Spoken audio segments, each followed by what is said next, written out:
Welcome back, y'all. Come on in. Yes, we back. Keep cute. I figured it out that I think, and if I'm not right, it'll go down again. But I'm thinking that music, it wasn't the actual. Welcome back, my faithful supporters. I love y'all.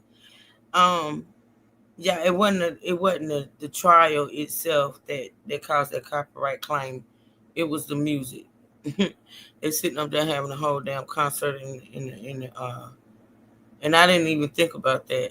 Like, actually, I could have did without the music. We could have muted, which we will do if they keep playing it.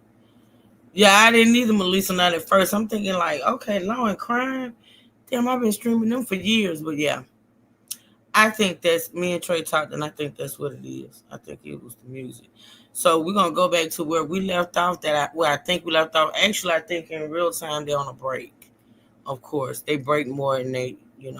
But yeah, I'm gonna go back to where I think we actually I'm gonna go back to where that last video ended.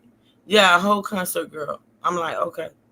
I've never listened to drill music before in my life. And to be honest, I'm shocked that I actually like some of the songs. Not the necessarily the lyrics or whatever, it's the beats. They got it down pat. Videos are a little bootleg, but okay. But yeah.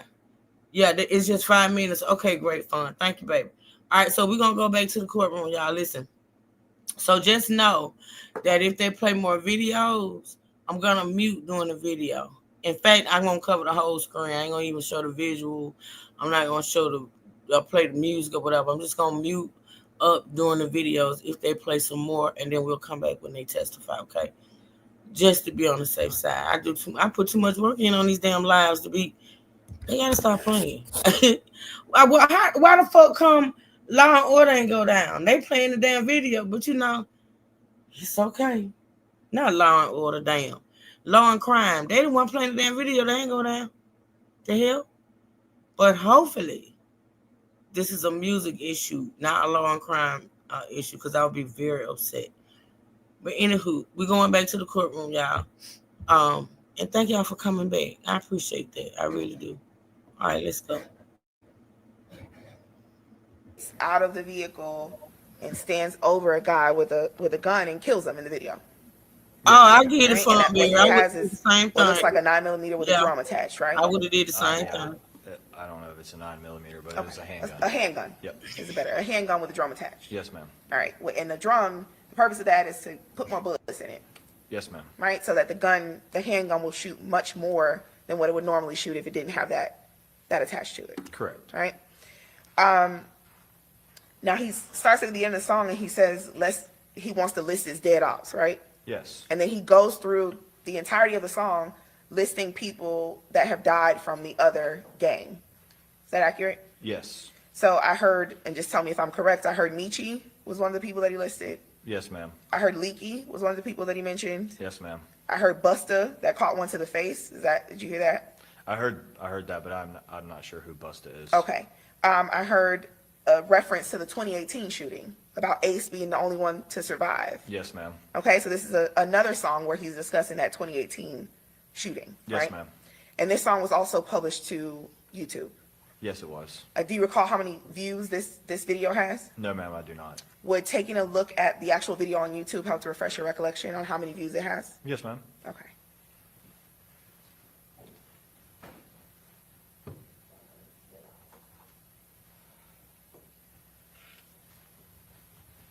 Okay, so just take a look. If you just scroll down. Sorry, y'all, I didn't ask for permission to approach the witness. I can see it. Yes, ma'am. Okay. It says Does that refresh your? it says 30 million views, and the video was posted 4 years ago. Okay, so that's an additional 30 million views to the other almost 100 million views on When I See You and Who I Smoke, right? Yeah, I'm not sure the exact numbers, but that would be an additional 30 million. Yes, ma'am. Okay, would taking a look at the views on Who I Smoke and When I See You, would that refresh your recollection as to how many views? Yes, ma'am. Okay.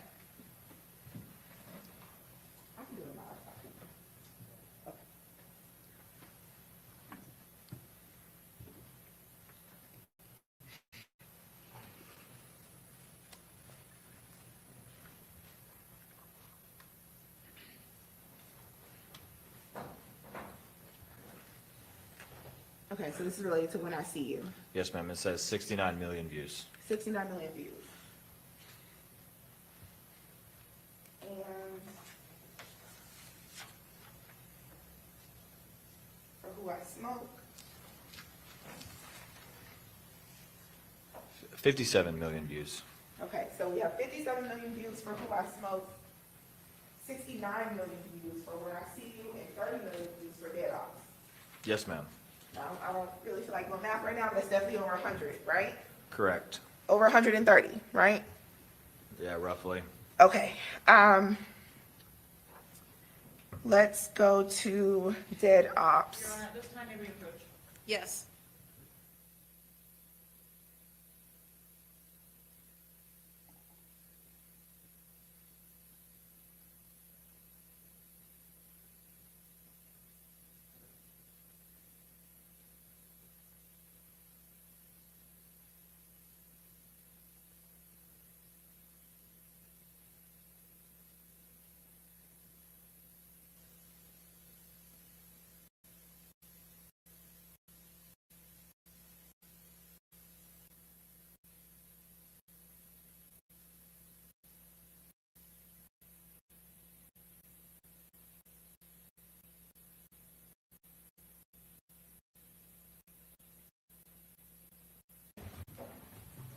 Yes, we need to wrap this up, okay?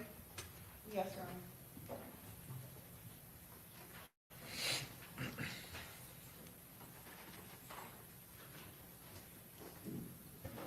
Wrap it up because it's no. I mean, it's ridiculous. It's for what though? That's my thing.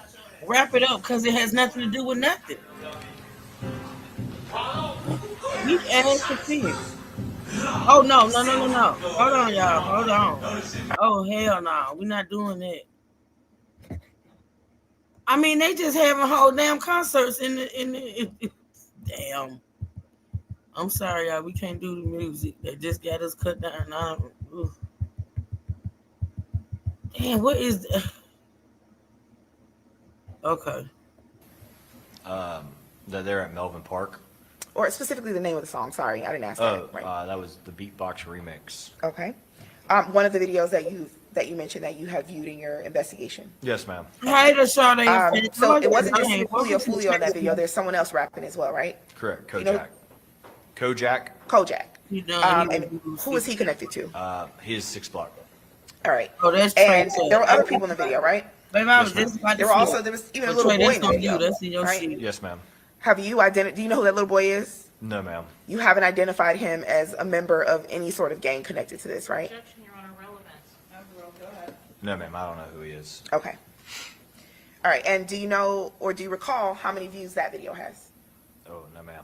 Okay. We're taking it. Yes, ma'am. Okay. I don't get what you're saying, man. Man. You make the case worse for the victim to me.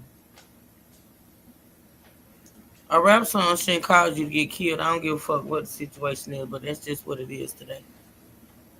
That one has 20 million.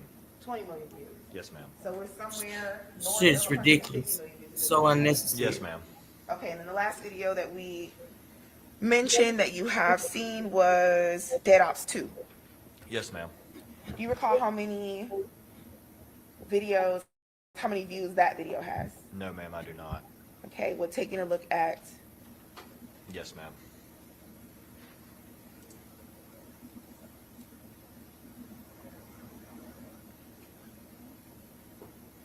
okay, That one's going to be 7.4 million. 7.4, so maybe 160, somewhere around there. Yes, ma'am. Roughly.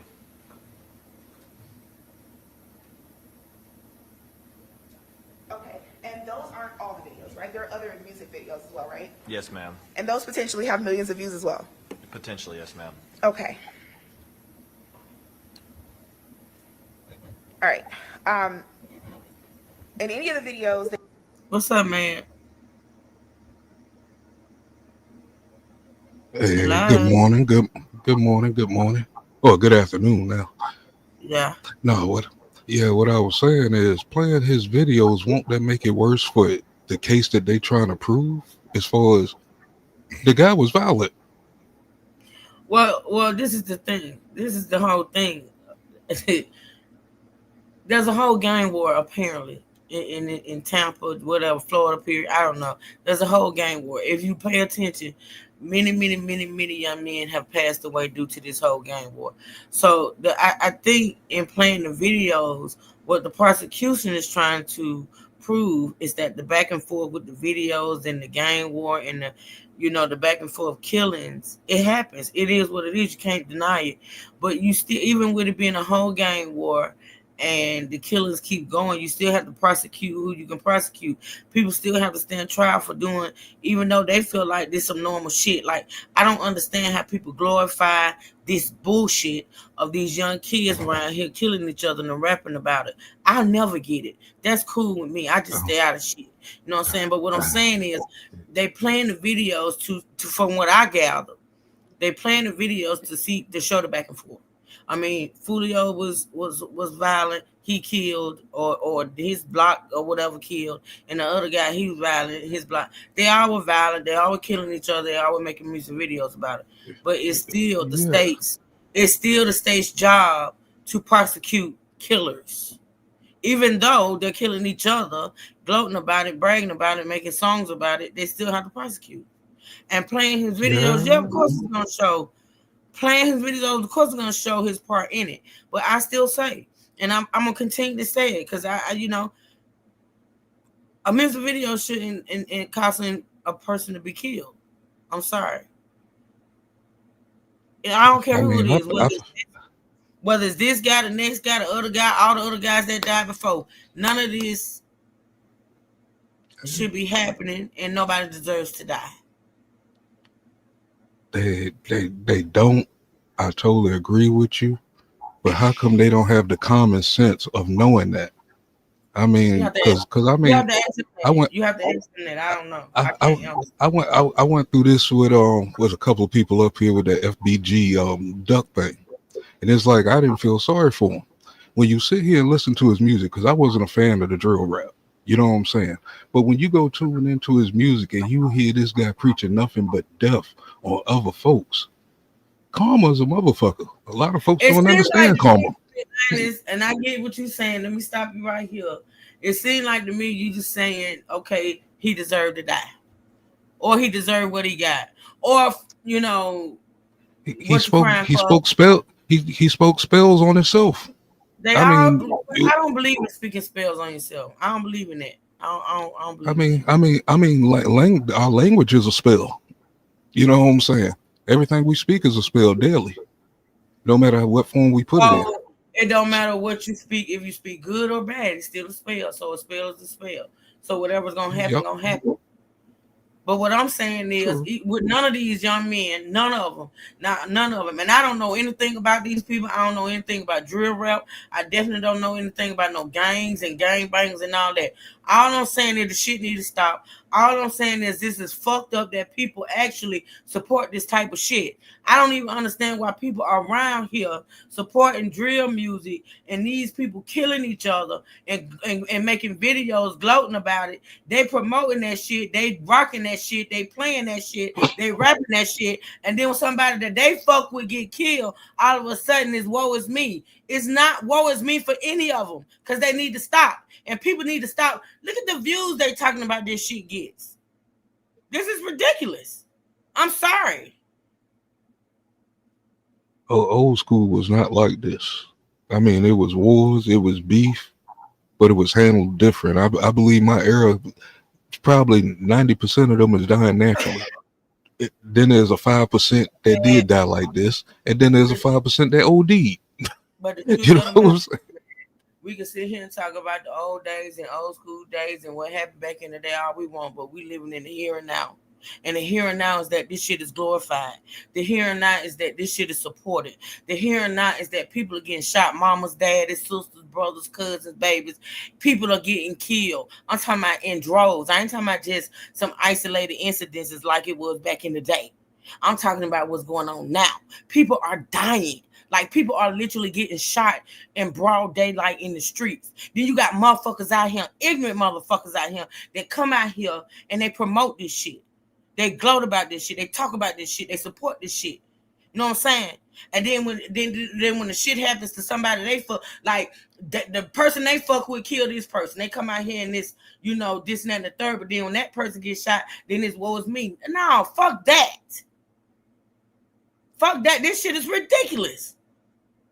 These boys, I'm listening to this music, right? I'm listening. I ain't never listened to no drill music in my life before today. Hell, I don't even listen to the radio, right? I blend it in every none now of and the new then. school shit. I don't listen to no new school shit, nothing. Right. So what I'm saying is these boys were talented.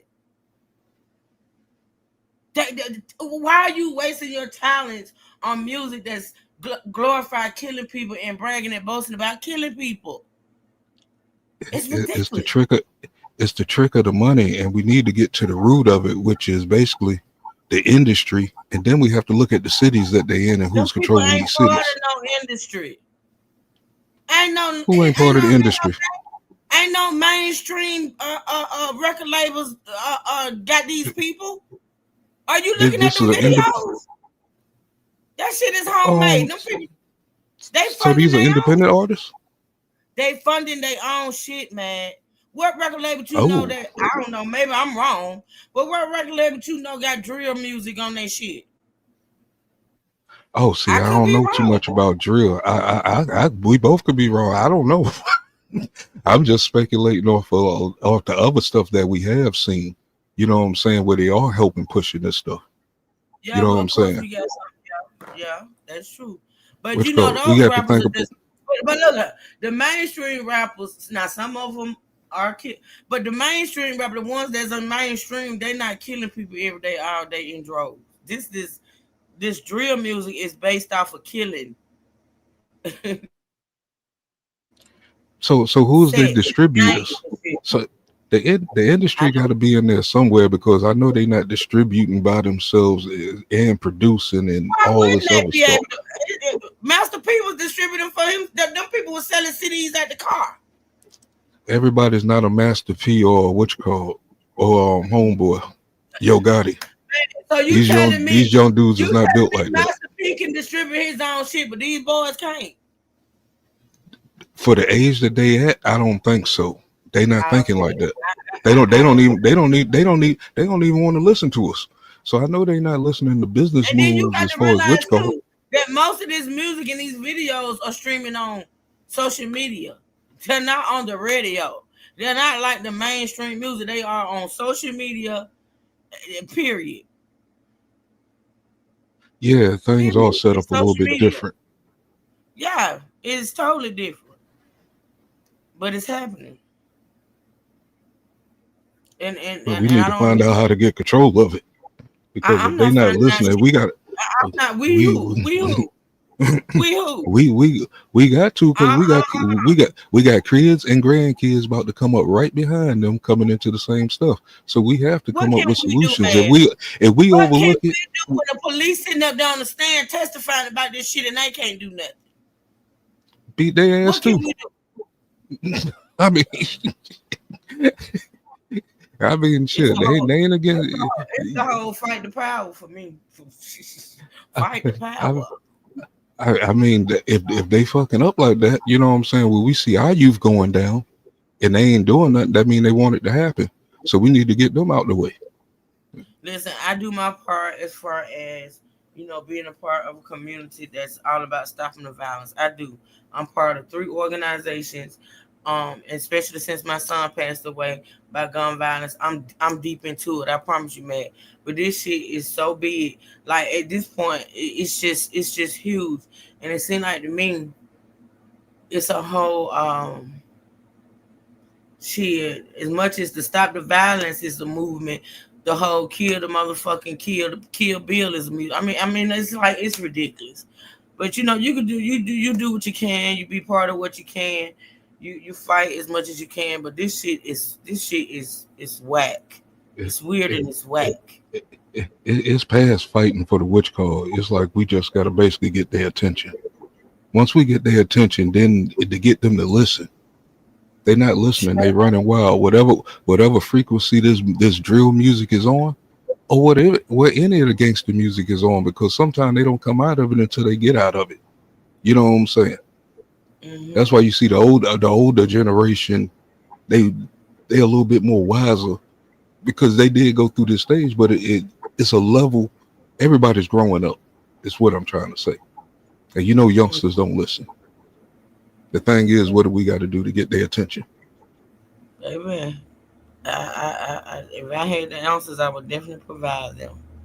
I think I said it 2 weeks ago. We got our military out here running wild. They live in our houses. You know what I'm Mm-hmm. saying? So I ain't gonna black power this afternoon. I'm gonna fall back. You ain't gonna black power. I I ain't started to fucking. go off. I am still a mad militant. Yeah, I mean, we could be mad. We can, you know what I'm saying? But it just is what it is. Like, I don't know. To me, honestly, I keep saying this stuff starts at home. Everything starts with the head. Everything starts at home, and you can't. I mean, we could have a whole nother conversation about that. Let's just get back into the court case. Oh, let's see. You've the ones that we saw today, and the other ones that you've viewed. Alicia Andrews isn't in any of those videos, right? Not that I've seen. As far as you know, she's not a rapper. Not that I'm aware of. As far as she's not a ghost rapper writing lyrics for any of these people, as far as you know. She, the lyric part, she hasn't at least been on where you like Apple Music and stuff like that. You can see written by. Her name has not come across any of those. No, ma'am. And that was going to be my next question. First, if you've ever looked to see who was credited for this music. Yes, ma'am. And Alicia Andrews is not credited for any of this music. Not that I've come across. Okay. You also haven't heard her mentioned in any of these songs. No, ma'am, I have not. And I believe you already said you haven't seen her in any of the videos, right? I have not seen her. Okay. In the Who I Smoke video, I'm sorry, in the Game Over video, Yes, ma'am. despite the fact that Young and Ace is sort of taking credit for the Julio Foolio murder, he hasn't been arrested related to this case. Is that accurate? That's accurate. All right. I want to talk to you about the October 2023 shooting of Mr. Jones in his foot, I believe it was, right? Okay. So, where did that occur? It occurred in Duval County in an area town called Paxson. Okay. And is that one of those towns that has like a separate police department or? No, ma'am. Jacksonville in Duval County itself is very large. So there is separate neighborhoods that have different names throughout the city. Just for a couple examples, just so you can, like there's a town center, there's Southside, Mandarin, Paxson, Sherwood. So like there's different, each little area of town has its own little nickname. Got it. But all of those are under the jurisdiction of JSO? Yes, ma'am. Okay. And as I don't believe I asked you this question, so I'm going to ask you. Even though you are assigned to ATK, it's possible that other detectives, other gang detectives, could end up assigned to like a specific investigation for ATK. Yes, but generally how we work within our unit is if you're on call that night or that day and an incident occurs, you will respond and you will get the preliminary information. And once I come back to work, I will then take over the role of assisting the other units as the main ATK chain of point of contact. Got it. Okay. And in this case, actually, that's exactly what happened. Detective Drabeck was on call, Yes, right? ma'am. So he ended up initially connecting with the Tampa Police Department in this case. Yes, ma'am. Okay. But back to October 2023. So, would you describe yourself as like the lead detective as it relates to that shooting? No, ma'am. Within the sheriff's office, we have different investigative units. We would be more of like an intelligence unit, or we have a robbery violent crimes unit that handles robberies and violent crimes, more like shootings where people do not die. And then we have a homicide unit that handles homicides. So we assist them with intelligence and other information that we may have. Okay. So you could end up assisting as far as giving intelligence to on a wide range of different crimes. Yes, ma'am. Right? So you could be helping a robbery detective, homicide detective, maybe even like a grand theft situation. You could be working on any crime as long as it's connected to a gang. Yes, ma'am. Okay. And you were actually working on this crime as well? Yes, ma'am. I responded to that scene. Yes, ma'am. Okay. And so your job and your responsibility is to assist them, to give any information that you might have that could assist is to give to them, right? Yes, ma'am. Okay. And as far as what you know about that crime, you know that he was shot in the foot and that he drove himself to the hospital, right? Yes, ma'am. And you know that it occurred after or within hours of an ATK member being shot. Shot and killed, yes, ma'am. Shot and killed, right? Yes, ma'am. You still have not made an arrest in that case, the October 2023. There has not been an arrest, no, ma'am. Right. And you don't have any evidence to suggest that Alicia Andrews was involved in that shooting. I do not, no, ma'am. No, she obviously, you have not made an arrest, so she was not arrested in relation to that shooting. That would be correct. Okay? You don't have any evidence to suggest that she knew about that shooting, I do not. that she was on the scene of that shooting. I do not. You don't have any evidence to suggest that she was aware or knew any of the people that you suspect were involved in that shooting at the time. No, ma'am, I do not. Okay. Now I want to talk about the evidence in this case specifically. Okay. You didn't draft any reports in this case, right? Related to the homicide in itself, no, ma'am. Okay. Did you draft any other reports Some Duval County related incidents, yes, ma'am. connected to this incident? It would be connected to Duval County cases. Okay, not the murder in this case. No, ma'am. Okay. You didn't collect any physical evidence. Obviously, you weren't in Tampa. You were in Jacksonville, right? Yes, ma'am. Okay. At what point do you kind of step in to assist or to take over from Detective Drabeck? We worked along together pretty much the entire case, just because it was a lot of information and stuff in the back and forths. So I would say I never took it over completely. We worked alongside each other the entire time. Okay. And if you had to put like a time on it, how long would you say you and Detective Drabeck are assisting in this case? From the day it happened until current day. Okay. All right. You would agree with me that one of the catalysts to this back and forth gang war is that 2018 shooting at the town center. I would say that was a very big moment in this war. Yes, ma'am. Okay, and we've heard a lot about, so I just want to kind of refresh the jury's understanding. So Okay. this 2018 shooting, Young and Ace is shot and survives, correct? Yes, ma'am. His brother, Trayvon Bullard, is also shot and actually dies in this shooting. Yes, ma'am. There's another gentleman named Jacoby Grover Yes. that dies, Yes, ma'am. and Royale Smith, that is 23. He also dies. Yes, ma'am. Okay? You don't have any evidence to suggest that Alicia Andrews is personally connected to any of these individuals that died. That died? I do not. Okay. Or to Young and Ace, I who do survived. not. I would assume, but I'm going to ask that you relayed, or you and Detective Drabeck relayed your knowledge about this 2018 shooting and the origins of the gang war. You relayed that to Detective Ramos, who's the lead detective in Tampa. Yes, we have. Okay. Do you know a woman by the name of Aaliyah Albright?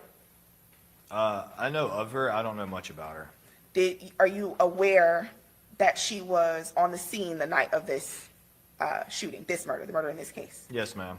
And I'm sure you have reviewed the video footage, the surveillance in front of the hotel. Yes, ma'am. Right before the shooting occurs? Yes, ma'am. Okay. So you would recall that Miss Albright gets out of a vehicle and then goes inside of the hotel lobby, immediately proceeding. I see you're looking at the state. Did you? No, just look around. Oh, okay.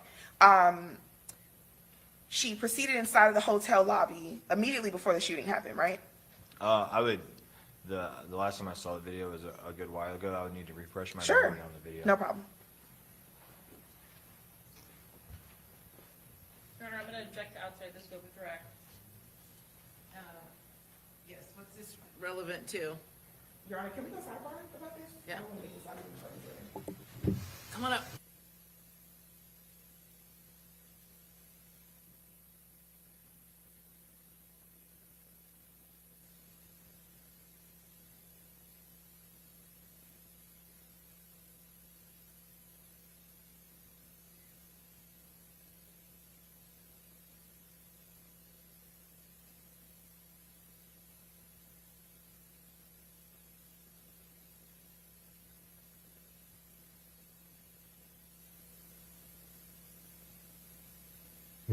What down is this? They've been having a lot of huddles.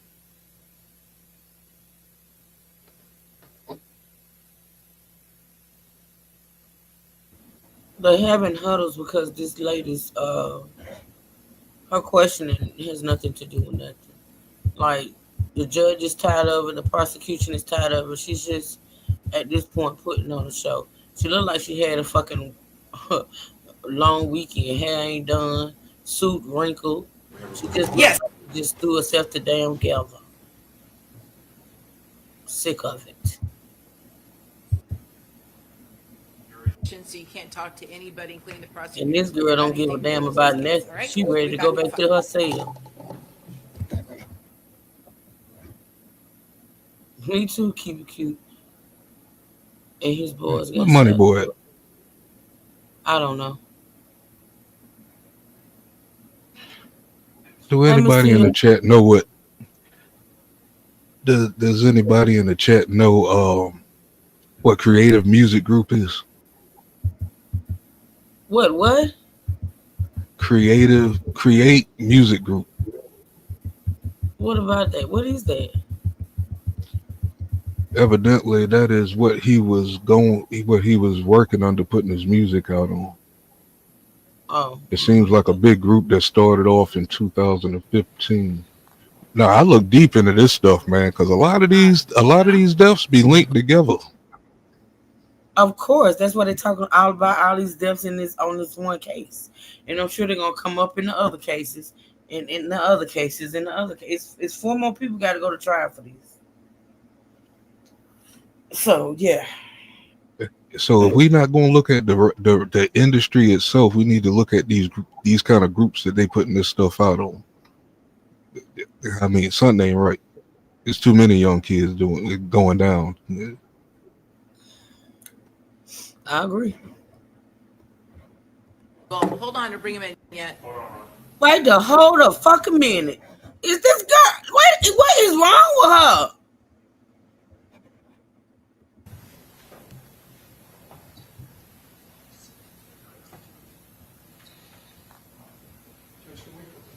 She look intoxicated Yeah. or something. Well, hold on to bring him in yet. Oh my god, I can't. Yeah, just talk I just regularly. absolutely can't. I can't. This chick been laughing the whole damn time. You think this? You know what? I will. I'm done. Sure. Okay. Very good. All right. Now let's bring in the jury.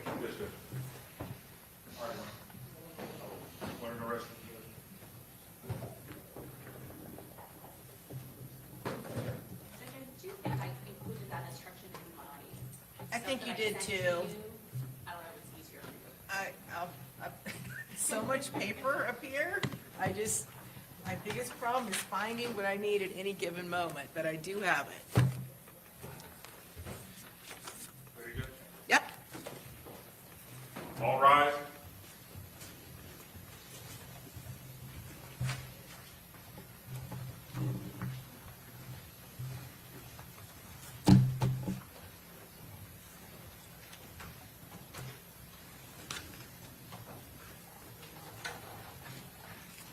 Jury is in good. Okay, very good. You may proceed attempting to lay the predicate. Go ahead, Yes. Ms. White. Alrighty, good afternoon again, Detective Meter. Yes, good afternoon. I was asking you before that at some point in your investigation, either during this case or in another, you became aware of a woman named Leah Albright. Yes, All right, and you're aware that she was on the scene the night of the murder. yes, Specifically, that she was a part of the group of people that Julio Foolio was with the night of the murder, yes, right? And you reviewed the video surveillance that shows her entering into the hotel? I have. Okay.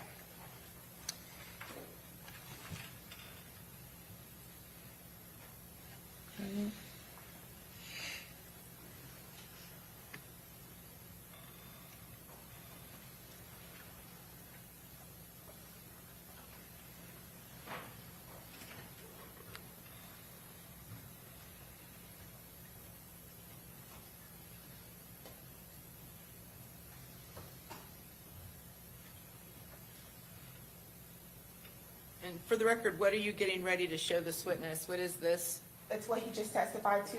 I know, does it have an exhibit number for the record? Yes, sure, Your Honor. It's exhibit 22B. Okay, very good. 22B6. All right, so I guess you're supposed to be looking. I'm gonna go try to look at this too, exactly where it is.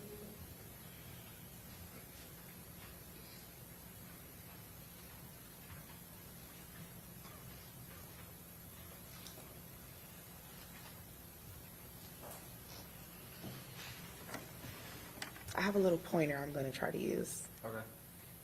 if it works. It doesn't.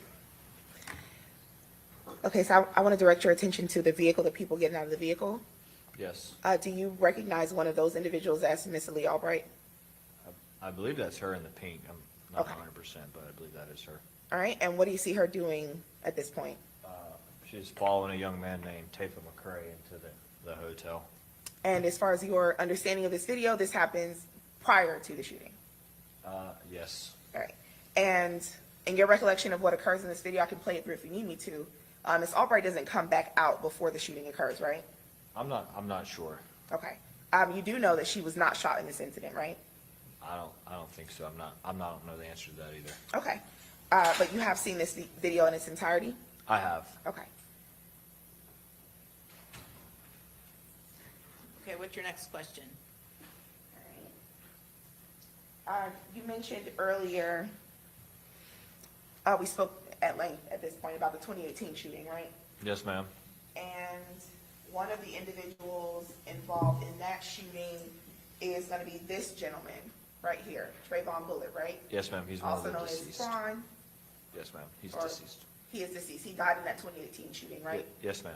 And the person that you placed him next to in this chart, this is his brother, Correct. correct? Same last name, Yes. same mother, as far as you know. Yeah, I would assume so. Okay, brothers, nonetheless. Yes. Were you aware that Miss Albright videoed in that video, entering in the hotel right before the shooting, that she was dating Mr. Trayvon Bullard, aka Quan, at the time of his death in 2018? I'm aware of them dating. I didn't know about the time of his death. I'm Okay. not sure about that answer. Is that information, but you were aware that they were dating? At some point in their lives, yes. All right, is that information that you provided to Detective Ramos in Tampa? I'm not sure if I provided it, but I believe it was provided at some point. Okay, and in your assistance in this investigation, is that a lead or an investigative tool that you ever used? Did you ever investigate Ms. Albright related to any connection to this murder? Me, I did not. I was not in charge of investigating this homicide. Okay, but you are the expert on ATK. Yes. And as far as you know, is there any other detective that investigated her potential role, if any, in this murder at all? In this murder, I'm not sure. Okay.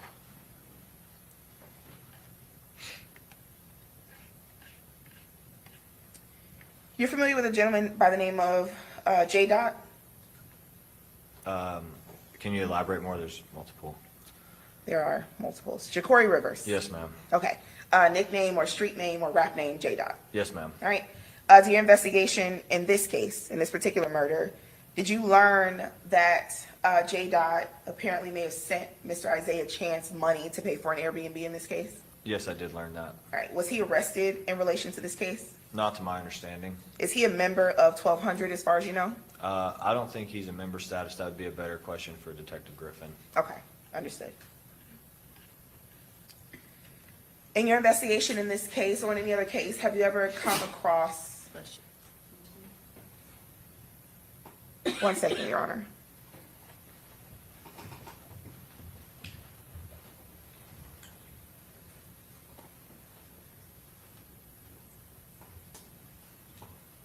Have you ever come across a young woman by the name of Kyla Enright? I believe, I don't recall her name, but I believe so. Yes, ma'am. Let me ask let me frame it a little bit better. Okay. Did you review any of the information that was taken from the iClouds of the suspects in this case? Very limited. Did you review any information from the iCloud of Mr. Sean Gaithright? No. None. None. Okay. All right, let's talk about what occurred after the murder in this case. Is it your understanding, based on information that you've received, that after this murder, that Mr. Isaiah Chance and Mr. Rashad Murphy made posts on social media sort of celebrating this murder? Yes. And specifically made posts of, not a football girl, Tom Brady and Bill Belichick, Yes. right? As a sort of celebration to successfully having committed this murder? Is that your understanding? My understanding, yes, the Brady and Belichick are, in the football world, are considered the GOATs, which would be like the greatest of all time. Right. And that's not something that's uncommon. That's done often, right? What's that? Celebratory posts, if you will, Correct. on social media. Yes, ma'am, that's Right. not, that's not uncommon. Okay, and that's outside of the music, right? This is just like an Instagram story or some sort of post on social media. Yes, ma'am, that's correct. Okay. And this will be done specifically by the ops? Yeah, most times, or just somebody who didn't like them. And that might not necessarily be their op, or it's just somebody who is what would be considered trolling that Okay. group or that person. All right. And in your investigation of this case, have you seen any posts? Do you have any evidence to suggest that Alicia Andrews ever posted anything celebrating the death of Julio? Not that I'm aware of. Right. And not as a potential op or someone trolling or in any way. You've never seen any posts to suggest that she celebrated this death after it occurred. Not that I'm aware of. All right. Now, at some point, you actually have contact with Miss Andrews. You speak with her in an interrogation or an interview, right? Yes. All right. And during that interview, when you spoke with her, you asked her about her tattoos, right? Yes. You asked her about whether she had any tattoos related to Isaiah Chance or Gutter Man. Yes. And she actually opened her blouse to get ready to show you those tattoos, right? Yes. And you had to stop her because you didn't know what she was showing you. Correct. So she wasn't hiding her tattoos from you. No, she showed him when asked. Okay. Now I want to talk a little bit about, it's going to sound a little vague, but subliminal language in general in relation to gangs. Okay. Is that something that you see kind of often, that they will use language maybe to try to avoid people knowing what they're talking about? No, I wouldn't say it's too often, but they do use it. Now I want to ask a very specific question. Subliminal language in, for example, jail calls, Okay. right? Is that something you see common or often?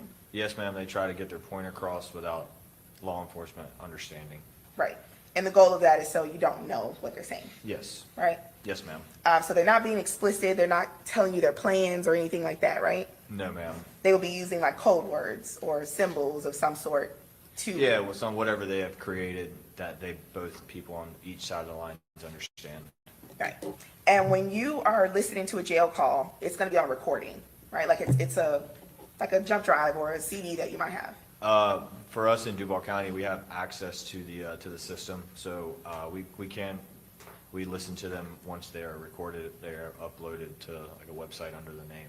Got it. Okay. And the bigger point is, with your access to these calls, you have the ability to go back, record, rewind, replay to decipher what is being said, right? Correct. So you're not in a situation where it's being said once in passing and you don't have the opportunity to hear it again.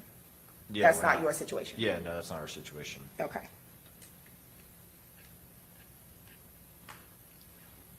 All right. Would you agree with me that there are a lot of unsolved murders and crimes related to this gang in Jacksonville, these gang issues in Jacksonville? Yes, I would say that's a fact.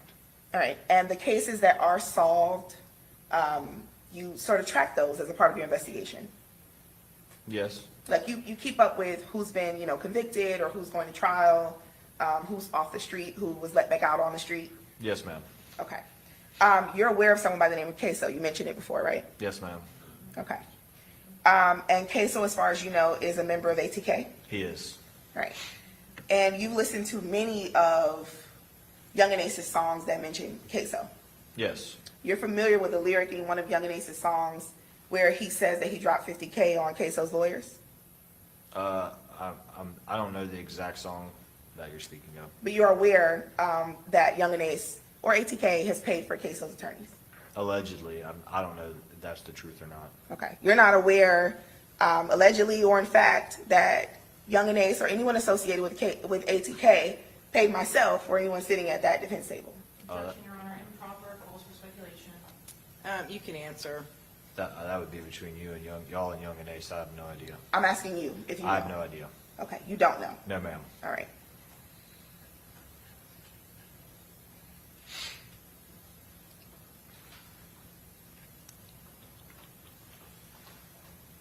All right, so we talked a lot about the way that the gangs are disrespectful to each other in music and back and forth, right? Yes, ma'am. But there are also some instances where the members of the gangs will communicate in a almost not threatening way on social media.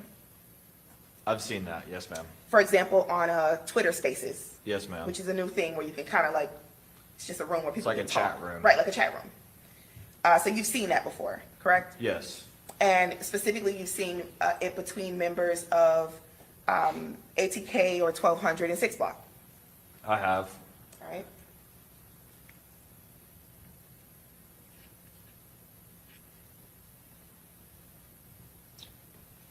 One second, Your Honor. Okay.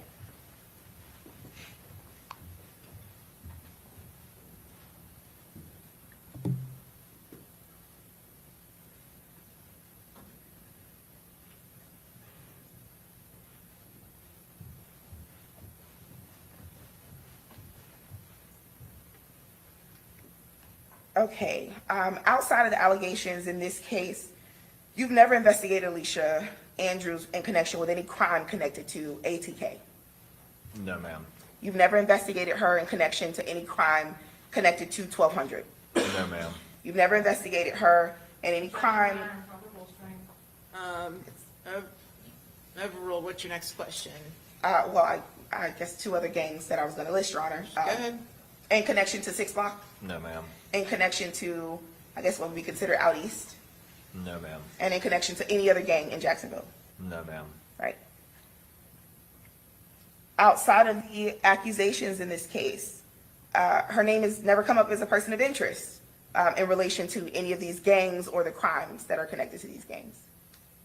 I notice you keep looking at the state when I ask you Other- questions. Other than, Improper comments. Yeah, so you can answer the question. other than this one, no. Other than this crime, no, I haven't. Okay. You're not aware of any close or intimate relation or connection that Alicia Andrews has to anyone that was murdered in this gang war? Murdered? No, ma'am. Okay.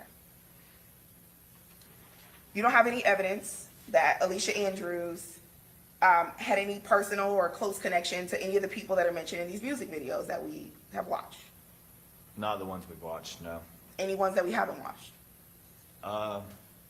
Yeah, I would say there's a wide variety of them out there. I would say she has connections to ones we haven't watched. And let me be specific. I don't mean her boyfriend, Isaiah Chance. So I'm asking if you're aware of any sort of personal, intimate relationship that Alicia Andrews has to any person that has been murdered and mentioned in any of these videos? No, ma'am, not Okay. murdered. All right. Other than the fact that she was dating Isaiah Chance, strike that question. You don't have any evidence that Mr. Chance has ever given her any sort of information that's not just public knowledge about this gang war? Objection calls for speculation. If you know I- what the defendant has ever told Isaiah Chance, go ahead and answer if you know. I do not know.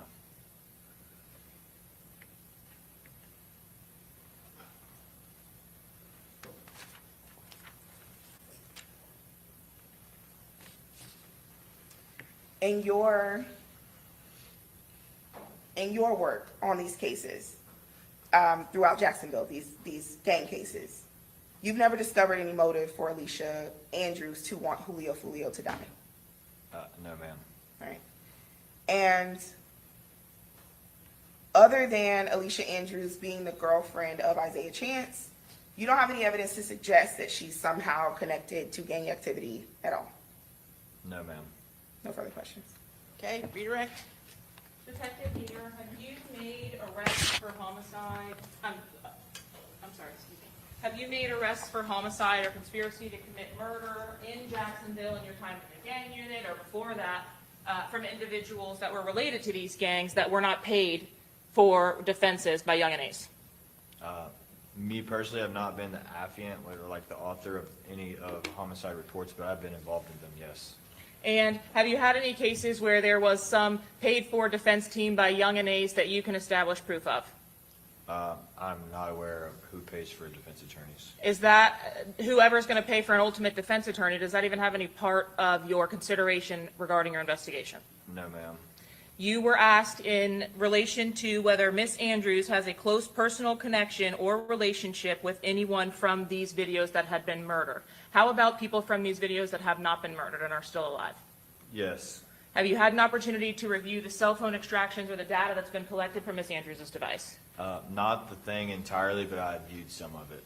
So some of the extraction pages or packets of information, Yes, ma'am. some of the chats that were extracted from her device. Yes, ma'am. Based on the extractions from her device, is it apparent that she has knowledge of who Robert Howard is? Yes, ma'am. Is Robert Howard Kenny Capps? Yes, ma'am. And was Mr. Howard present at the scene of the homicide of Charles Jones in this case? Yes, ma'am. Was Robert Howard convicted for the homicide of the co-defendant's brother, Rashad Murphy, convicted for his homicide, Spaz? Yes, ma'am, he was. When did that homicide occur? What year? I'm not sure the exact year, but I know the facts of that case. How did Spaz die? He was at a Raines High School football game where he was shot and killed by Robert Howard and Adrian Gaynor, which is Bibby. Robert Howard ultimately served 5 years for it and was on probation at the time of this incident.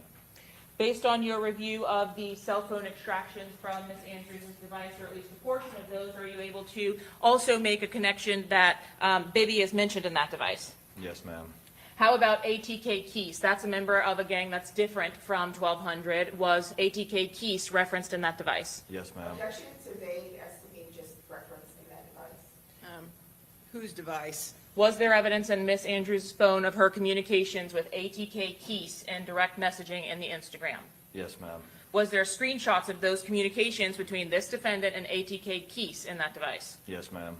How about screenshots of messages from that extraction between this defendant and 6 Block member Kay Shorty? Yes, there was. And is that the same Kay Shorty that you previously described had some kind of falling out or split off from 6 Block and is now We All We Got, YAWG? WAWG. That is the same case, Shorty. His name I'm was not Therese. objecting into this line of questioning, actually asked to go sidebar. No, the door was And I open. would ask, No. and I'd be allowed to make my arguments in front of the jury, Your Honor. I would insist on the sidebar, based on this testimony. No, I've ruled. No, the door's been opened. It's not related to the door being open, Your Honor, that's why I'm asking for a sidebar. I just am ruling the door's been opened, okay? No, you may proceed. You indicated that your involvement in this particular case was attempting to share information about the gangs from Jacksonville to the Tampa officers. Is that accurate? Yes, ma'am. Did you have communications directly with Detective Ramos? Yes, ma'am, I did. Was there another member of your unit that was actually providing or acting as the lead for the Jacksonville portion of assisting Tampa Police Department in this case? That would have been Detective Drabeck. So in your role, did you provide Detective Drabeck some assistance with providing whatever information you could from Jacksonville to Tampa? Yes, ma'am. You indicated that the homicide at the Raines High School was of Spaz. Do you know the real name of Spaz? Joe Rod Adams. And the relationship to Spaz and the co-defendants in this case, Rashad Murphy specifically, what is that relationship? It's either his brother or cousin, I'm not sure. Overruled. What was the answer? It's either brother, it's a close family, it's either brother or cousin, I don't know for sure. Is that the same for Davion Murphy? Yes. Would the lead detective who investigates 1200, Craig Griffin, have a better idea of the relationship between the two? Yes, ma'am. And again, you are providing information as you can as to what posts you believe were relevant from social media, and again, the information is history, as far as history is concerned, from these Jacksonville gangs. Is that right? Yes, ma'am. You were asked about whether you had the opportunity to speak with Alicia Andrews in Jacksonville. Is that correct? Yes, ma'am. Did that occur after her initial interview with law enforcement as it relates to her relationship to this homicide with Detective Ramos? I'm not sure when Detective Ramos spoke to her. I can just recall myself and Detective Drabeck speaking with her. And do you have an independent recollection of the interview that you had with her? I wouldn't be able to tell you everything that happened in there. Was it a formal interview? I don't believe so.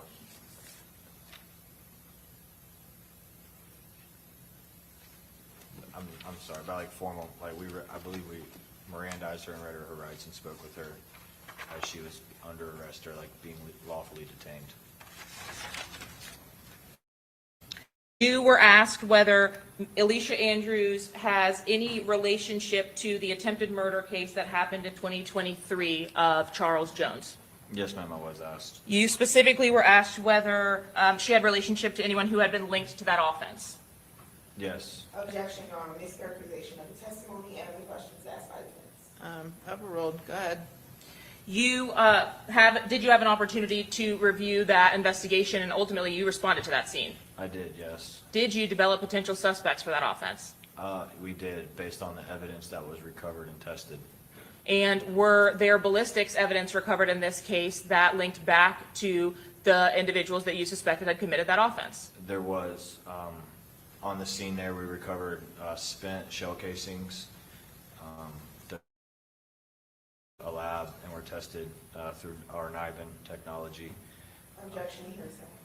I'm going to sustain the objection at this point. I don't think the results of the testing have come in, correct? They've not come into evidence, but they were already mentioned by the defense in opening statement, Your Honor. Well, I understand that, but the results of the testing has not come in yet. Yes, Your Honor. Just speaking about your investigation and the links of those persons. I understand it's an unusual question to ask you about who you suspected may have committed those offenses, but based on the questions you were asked by the defense, did you develop a suspect in the attempted murder of Charles Jones from October 2023? Yes. Objection.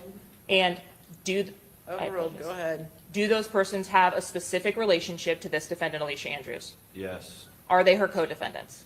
Yes. No further questions, Your Honor. Your Honor, I would ask for recalls based on not being allowed to argue on my objections and what I need to get out before this witness. Denied. Okay, may this witness be excused, subject to recall? Subject to recall. Okay, very good, thank you. All right, you're free to go, subject to being recalled. Yes, ma'am, thank And you. I'm sure whoever will let you know, they're going to recall you. Thank you. Okay, who's next? Your Honor, the state's calling Dr. Ryan McCormick.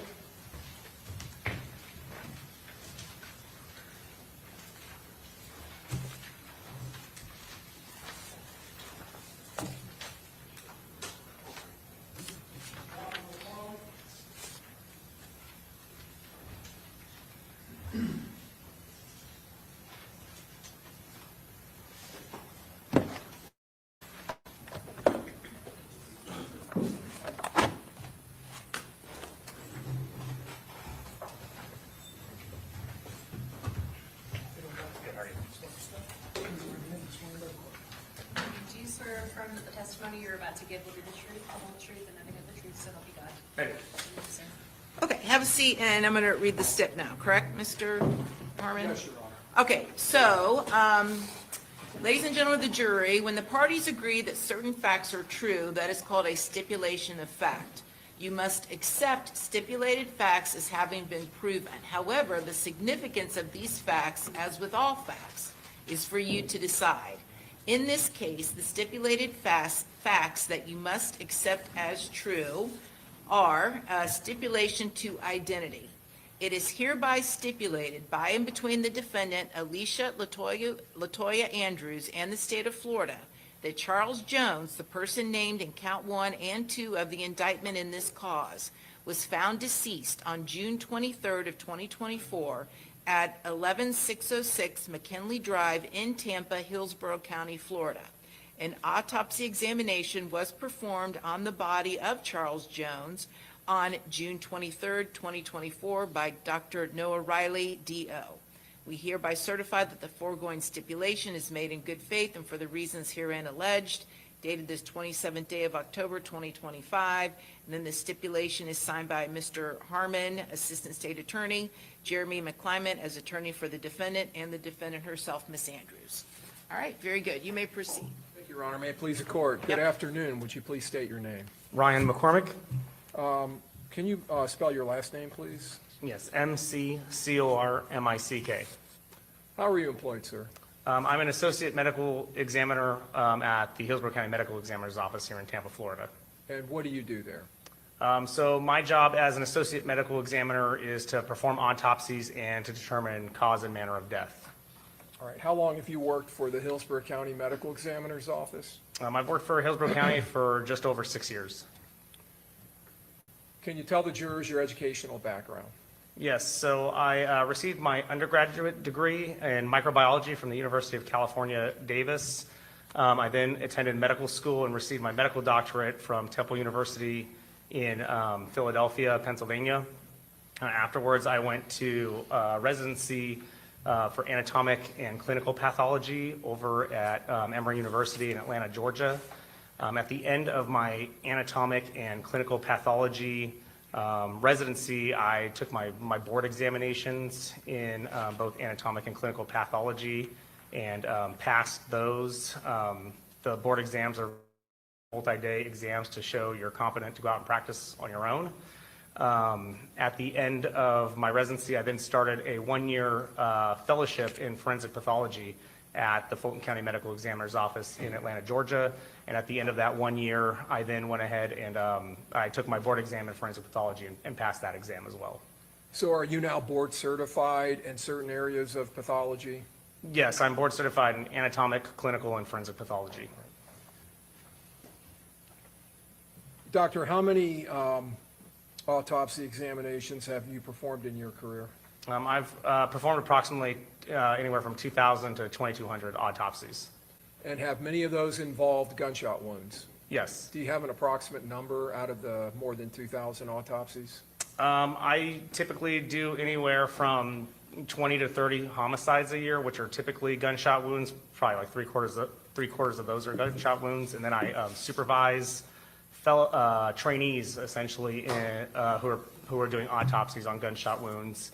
And then suicidal gunshot wounds, I've probably done a few hundred in my career. So I've seen quite a bit. Is the medical examiner's office here in Hillsborough County, is it related in some fashion as a teaching institution to the University of South Florida's medical school? Yes. How so? So the medical examiner's office here, we teach resident physicians how to perform autopsies. We also teach fellows who have completed their residency how to be forensic pathologists and how to perform the job duties of a medical examiner.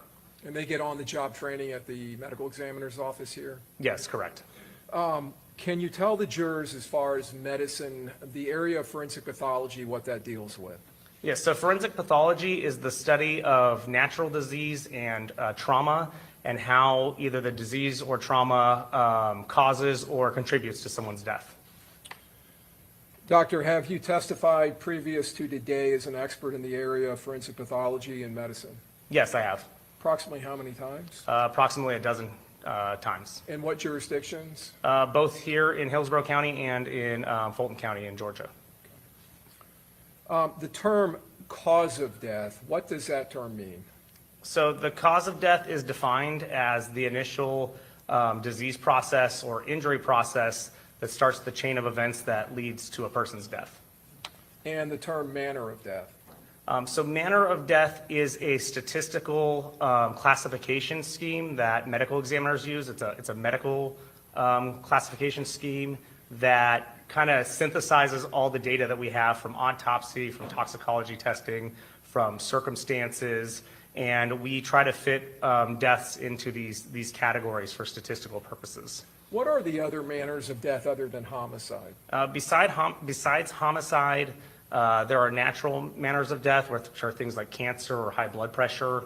We have accidental manners of death, which are things like car accidents, drug overdoses. We have suicide as a manner of death, which would be self-inflicted injury that led to a person's death.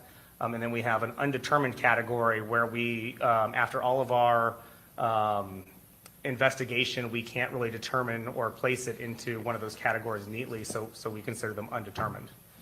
Okay, so I'm going to draw your attention to this case, a case involving a decedent by the name of Charles Jones. Was Mr. Jones' body transported at some point to the medical examiner's office? Yes. Okay. And Was there an autopsy performed on his body? Yes, there was. All right, and was that by Associate Medical Examiner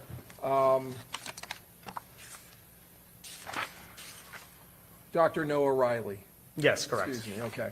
And Dr. Riley, is he an Associate Medical Examiner like you are Yes, he is. at the Hillsborough County Medical Examiner's office? Yes, he is. All right, and due to his unavailability to come in and testify at this trial, were you assigned by the Chief Medical Examiner, and did you agree to review this case? Yes, I did. And I want to talk to you about that, but did you agree to review items in this case to come to your own conclusions as to cause and manner of death? Yes, I did. And is that a common practice in forensic pathology and here at the medical examiner's office in Hillsborough County? Yes, it is. When fellows that come in from the University of South Florida and they perform autopsies and render cause and manner of death, frequently they will take jobs in other locations throughout the United States.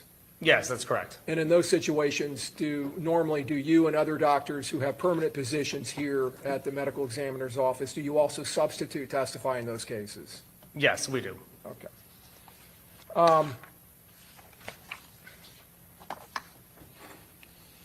Is there ultimately, when a autopsy examination is performed, is there ultimately a report of diagnosis and autopsy on that decedent that is generated by the examining doctor? Yes, there is. And is the examination of the decedent in the autopsy procedure, is it commonly photographed or documented in a photographic manner by the medical examiner's office? Yes, throughout the autopsy process, really throughout from the time the body gets to our office to the time we complete the exam, we're doing digital photography. So in this case, we're dealing with Hillsborough County Medical Examiner Department file number 2405732 involving Charles Jones. That number, that file number, is that unique to him and to his file in your office? Yes, it is. Okay.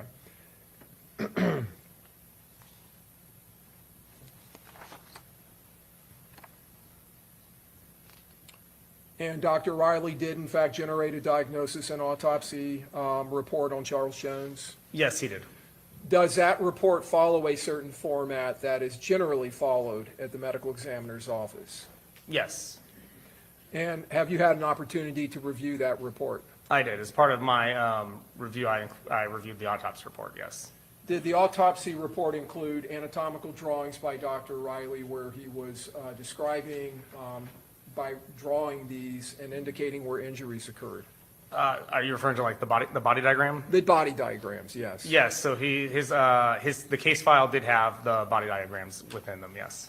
And did you review all of the photographs that were taken during the autopsy procedure in this case? Yes, I did.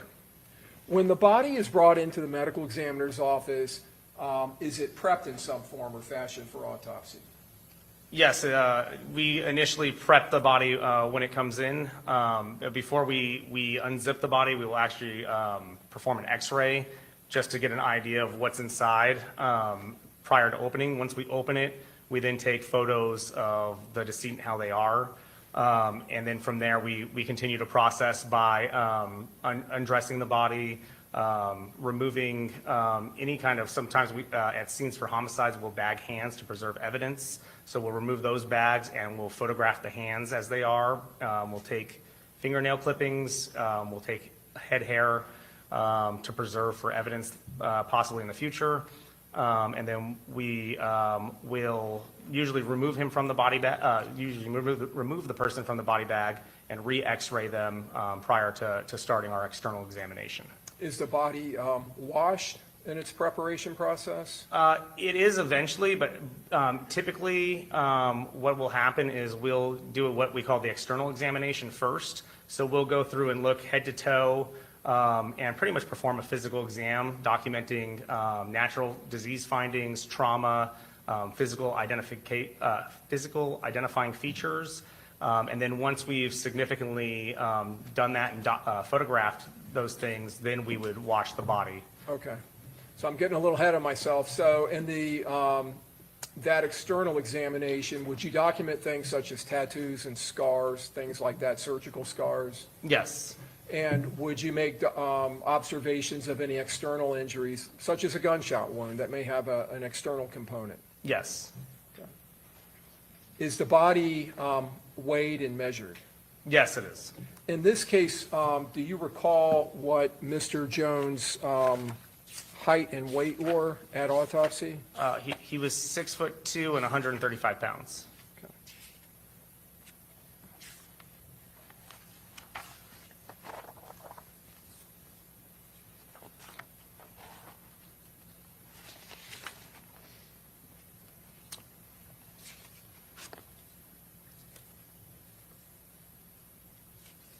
Does the file, the medical examiner's file, also contain a death investigator report of scene investigation? If there's a scene response, then yes, it will have a scene report or some kind of documentation of the scene findings. In this case, was there a death investigator report of scene investigation? Yes, there was. And did you review that? I did, yes. So one of the forensic investigators with your office responded to this scene? Yes, that's correct. And when the body is transported from the scene, is the body typically placed on a sterile cloth or blanket of some type? So typically, when the body is examined at the scene, it is placed on a brand new kind of white blanket just to preserve any kind of evidence that may fall off the body while they're examining it on scene. And then they'll take the sheet with the body and put it in a brand new body bag and seal the body bag for transport to our office. Okay. And there's some agency that the medical examiner's office contracts with that brings the body to the medical examiner's office from the scene? Yes, correct. In this case, when Mr. Jones' body was brought in and he was removed from the body bag, was there some object that was found in the body bag that had come off of the body?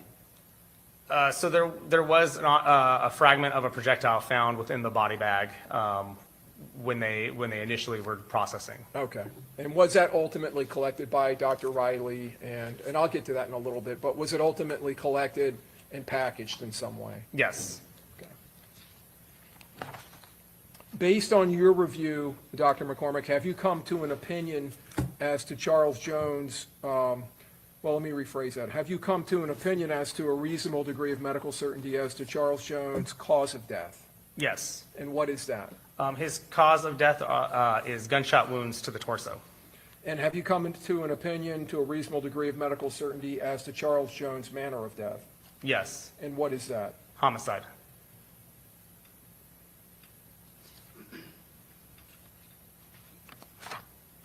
Now, the external examination that we talked about, was that documented in Dr. Riley's report?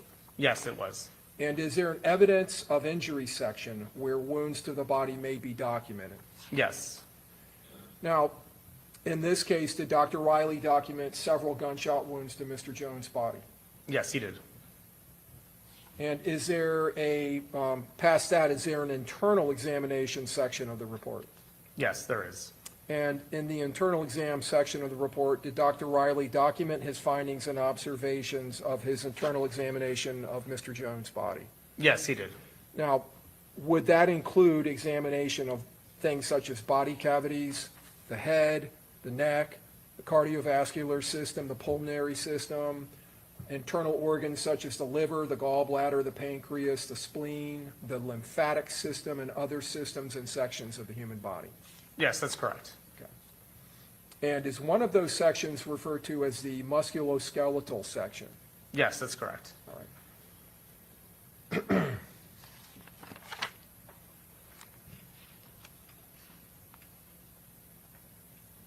So I want to start under the evidence of injury section of the report dealing with a gunshot wound to the victim's chest. And I'll ask, first of all, did Dr. Riley label that in some form or fashion? Yes, I believe he did. Okay.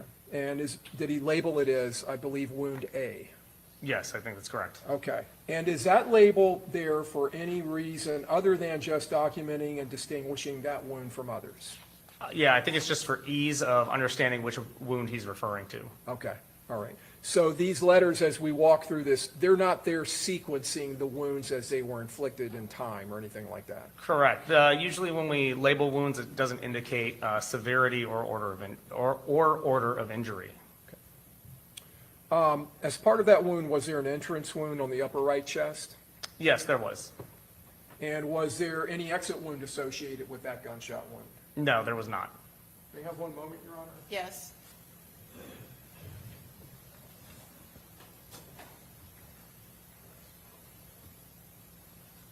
Honor, we would tender states 32A as an alpha through triple W, W as in whiskey. Any objection? Anything more specific? Okay, admitted. Publishing states 32A, and I'm just looking, you can look over your left shoulder there, doctor. Do we see the wound on the right side of Mr. Jones' chest? Yes. And is it right here where my finger's pointing? Yes, correct. Now, we see another wound that I'm going to talk to you about a little bit later, this wound on the upper right arm. Do you believe that these two wounds are associated in some form or fashion? Yes, I do. Can you explain to the jury? So the general, so first off, the wound on the right arm that you see in the exhibit is superficial. It's what we consider a graze wound. And so it doesn't actually enter into the right arm itself. And if you, just from this picture, can kind of see that it's kind of in a line with the entrance wound on the chest. So my opinion is that it's likely the same projectile or bullet that caused this injury pathway. So it grazes the right arm and then enters the right chest. Okay.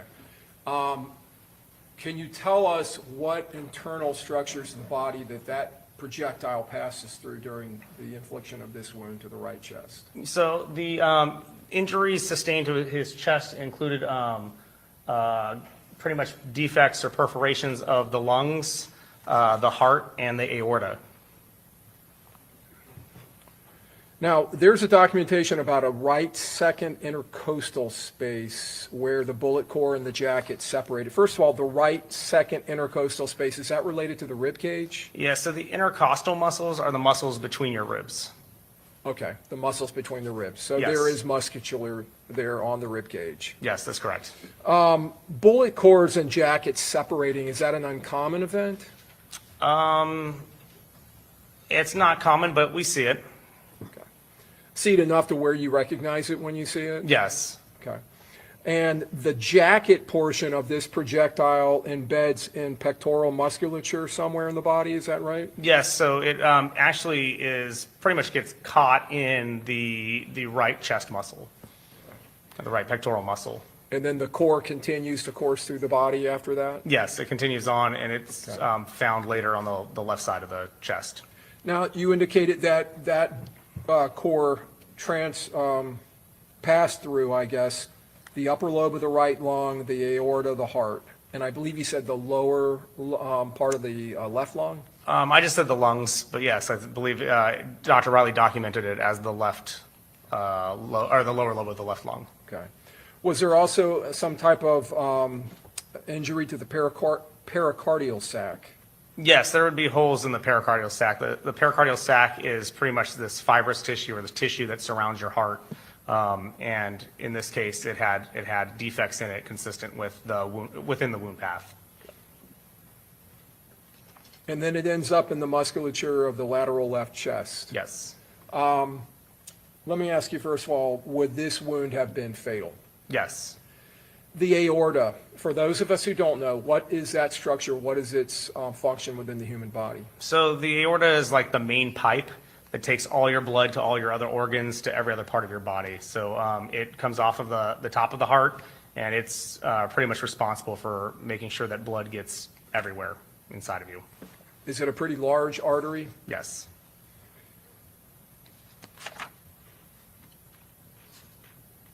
Were there associated injuries to this wound, such as hemothorax? Yes. And hemothorax, what does that term mean?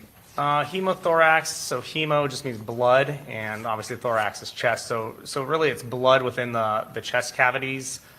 So you have some really minuscule space between your lung and the inside of your chest wall, and fluids can accumulate there. So there's a buildup of blood in those spaces. Was there a documented amount of 700 milliliters of liquid and clotted blood in the right pleural cavity? Yes. What is the right pleural cavity? Again, this is the right. The pleural cavity is the space between the lung and the chest wall. And then there was a left hemothorax consisting of 1,100 milliliters of liquid and clotted blood in the left pleural cavity, so the same area on the left side of the body. Correct.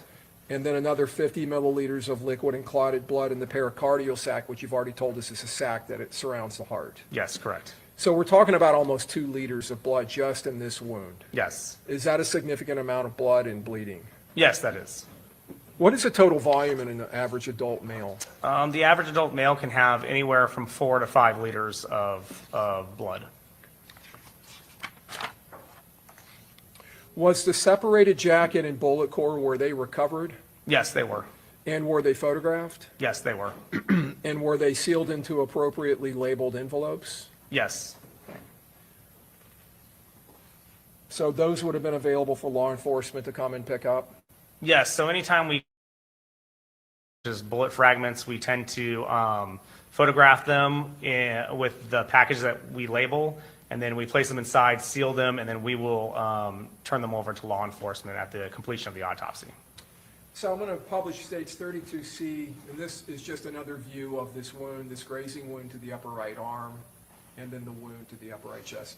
So the grazing wound, is that going to affect any structures other than the skin and the subcutaneous tissue underneath the skin? No.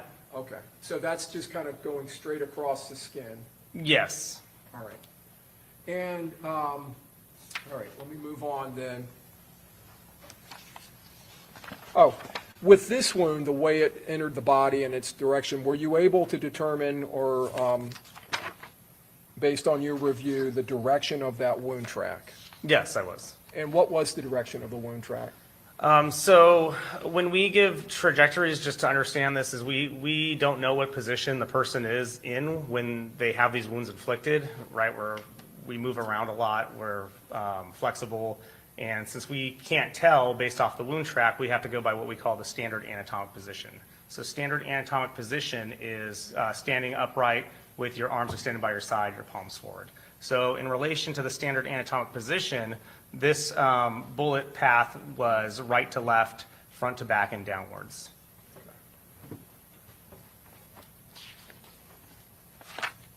Moving on to a wound that is labeled as B, as in Bravo. Was this a gunshot wound now on the opposite side of the body, the thoracic lower left back? Yes, this was a gunshot wound to the back. All right. On the left side of the back.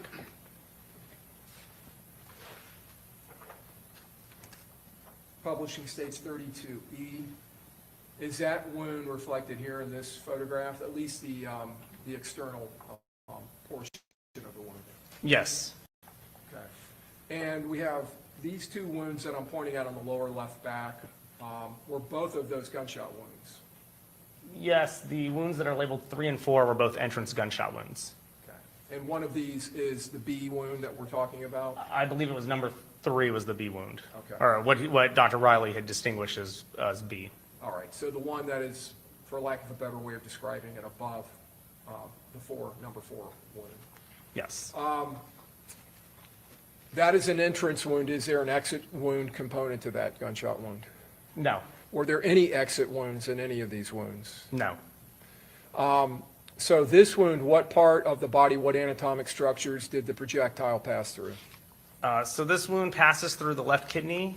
It passes through the diaphragm, which is your muscle that helps you breathe, and it passes through the left lung. Is this a fatal wound? Yes, it can be. Now, the diaphragm, is that an important structure as far as its function and it being injured? Does it have an effect on the body when it's injured like this? Yes, it would compromise to some degree your ability to breathe. Does the diaphragm, does it assist or does it work with the lungs in breathing? Yes, so the purpose of the diaphragm is as it's a muscle, and as it contracts and relaxes, it actually allows air to enter your lungs and then pushes air out.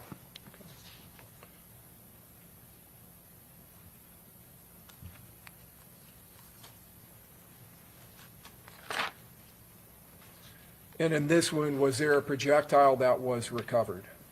I believe there were fragments recovered from this within the left pleural cavity.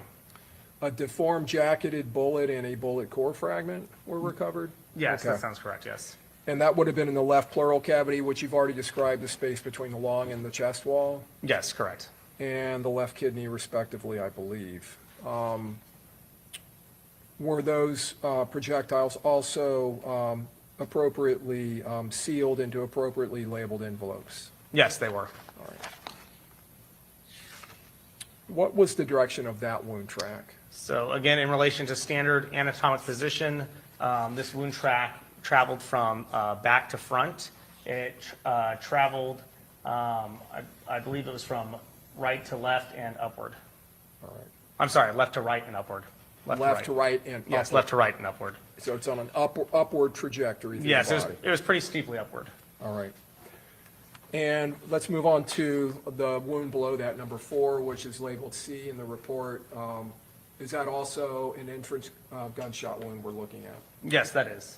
And is there, well, you've already told us there's no exit wounds in Yes. this autopsy. Okay.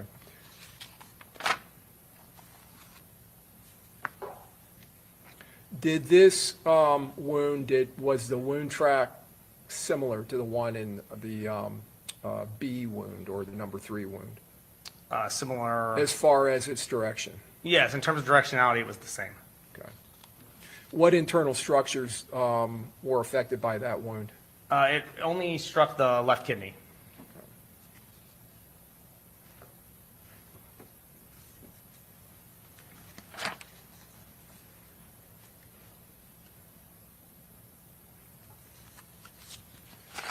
So Mr. Jones suffered 2 gunshot wounds to his left kidney. Yes. Okay. And what were the projectile or projectiles that caused that wound collected by Dr. Riley? Yes, there were fragments that were collected by Dr. Riley in that wound path. And did he follow the same process of placing them into a sealed envelope and marking it appropriately? Yes. Okay.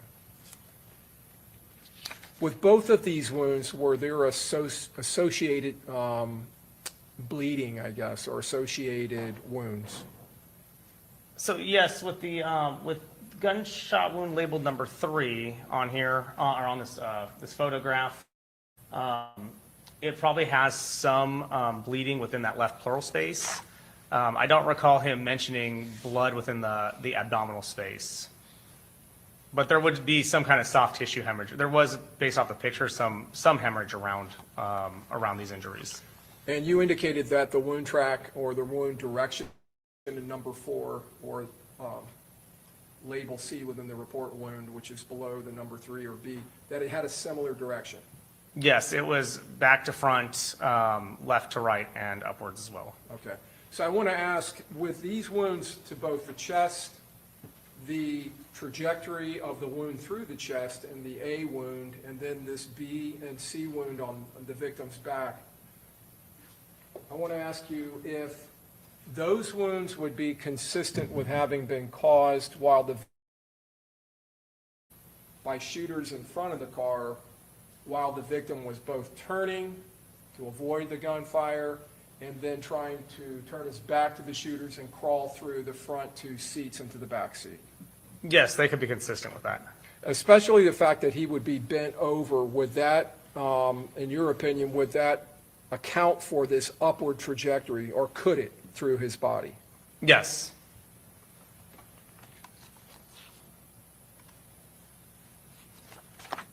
Was wound wound labeled C, the second wound to the back that we've talked about, which is number 4 in that photograph, was that a fatal wound? So it wasn't immediately fatal.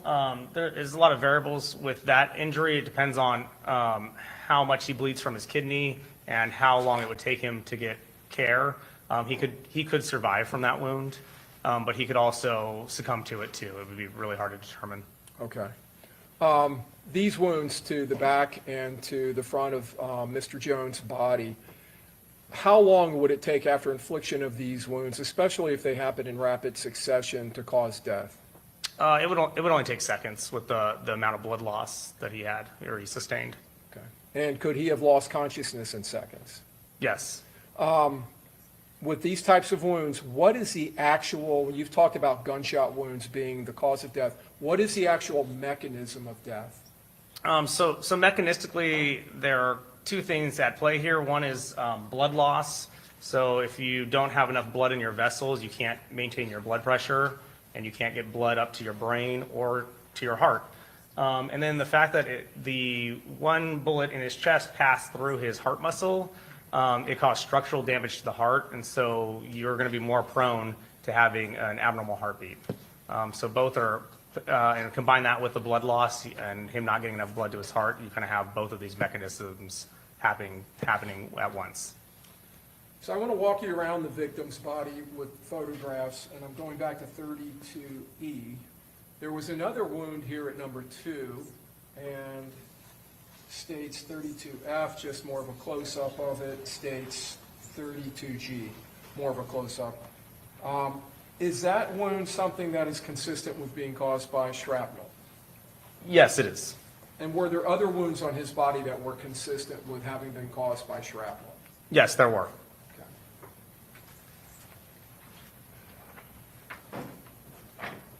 States 32P is in Peter. This incised wound to the victims, that's his left elbow, is that correct? Yes, correct. All right, and this would be the interior or the outside of his arm? This would be the outside of his arm, yes. Okay. Is that a wound that is consistent with having been caused by shrapnel? Yes, it could be consistent with that. States 32Q, just a close-up of it.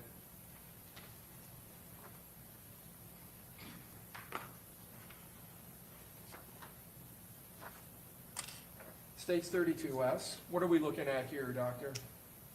This is the this photograph shows the outside of his of Mr. Jones's right ankle, Okay. or lower leg.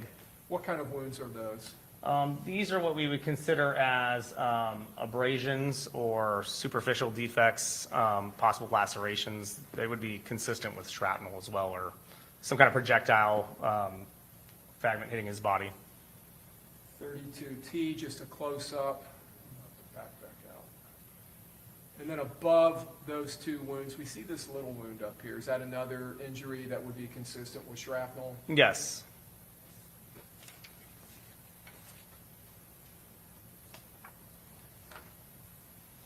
And that's seen in 32V in close-up. V is in Victor. Yes. States 32X. There was an injury to the victim's right hand, right here, the palm side of the hand. What type of injury is that? This again looks like an abrasion to his hand. Okay, 32Y. Just a close-up of that. Something else that could have been caused by shrapnel? Yes.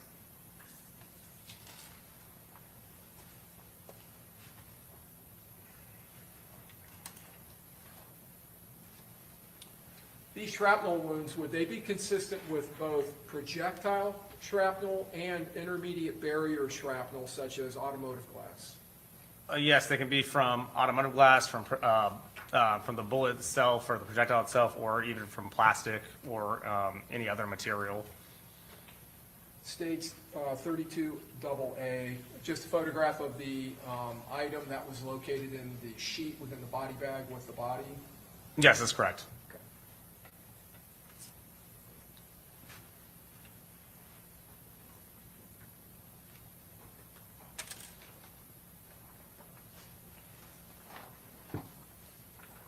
I'm going to show you some photographs of Mr. Jones' clothing. 32K is in kilo, double K. Sock from his leg. Would this be consistent with those abrasions, lower right ankle, the shrapnel coming through the cloth and causing those injuries? Yes, so these could be consistent with those injuries. When a person suffers either shrapnel or gunshot wounds and they're clothed, is it not uncommon to find defects in their clothing? No, it's not uncommon.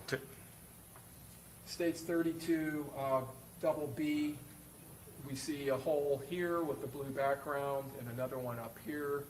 Again, defects in the clothing where the bullet may have passed through the clothing. Correct.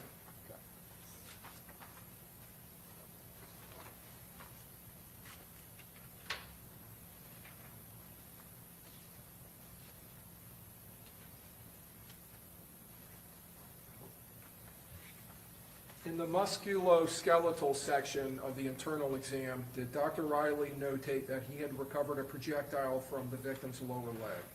Yes, correct. And I think he described it as a remote injury. Yes, that's correct. Would that be consistent with a shooting event that had occurred 9 months earlier where something or a projectile had been lodged in the victim's leg and left there? Yes, there was, from the photographs, there was significant scar tissue around this fragment of projectile, which indicates to us that it's been there for some period of time. States 32, L is in Lima, L. We see the victim's lower leg having been entered during the autopsy. We see this grayish area here. Is that the projectile? Yes, correct. And so that's deep in that muscles of his lower leg. Is that correct? Yes. 32M is in Mike, double M, and that would be the item there. Yes, that's correct. Was that item also collected by Dr. Riley and placed into an envelope that was appropriately labeled? Yes, it was.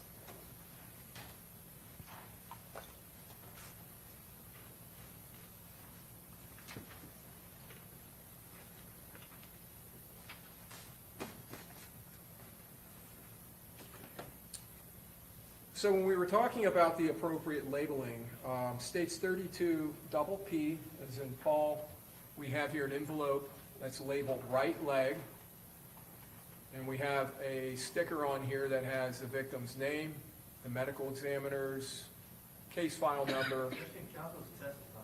I can rephrase, Judge. Thank you. Is this label that's on the envelope, does it contain the medical examiner's case file number? Yes, it does. Does it contain the decedent's name? Yes, it does. Does it contain Dr. Riley's name Yes, it does. and the date of autopsy? Yes. And is it labeled with an agency's name there? Yes, that's correct. And that's your office's designation? Over that one. Yes, that's our office, address and name of our office. Does the labeling have a place for the doctor to indicate the position of the body that the item was recovered from? Yes, it does. And is it indicated on this envelope? Yes, it is. And that's from the right leg. Yes, correct. And does it indicate whether it's a bullet or a pellet or a jacket or a fragment? Yes, it indicates that it's a fragment. States 32Q, double Q, photograph.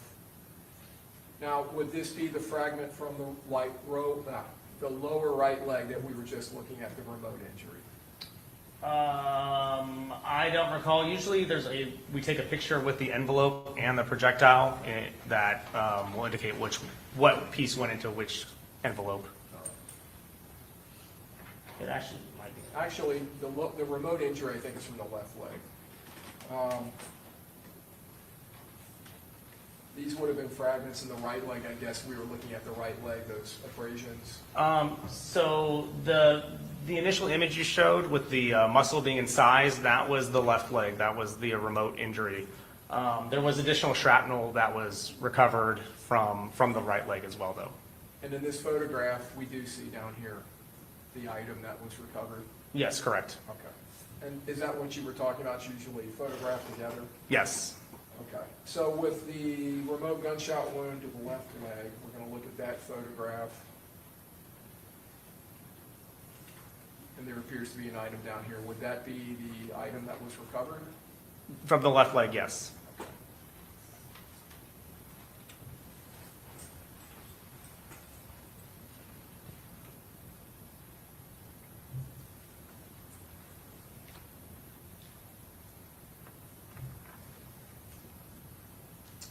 Stage 32 double V. Once the items are placed into the envelope, is the envelope sealed in some form or fashion? Yes, it is. How is it sealed? We use red evidence tape, and we'll seal along the seams on the back of the envelope, and then we'll sign and date our initials on the back, overlying the red evidence tape. And this is 32 WW, W is in whiskey. Does that show the evidence tape and Dr. Riley's signature and the date? Yes. And is he following your standard operating procedure as far as sealing those envelopes? Yes.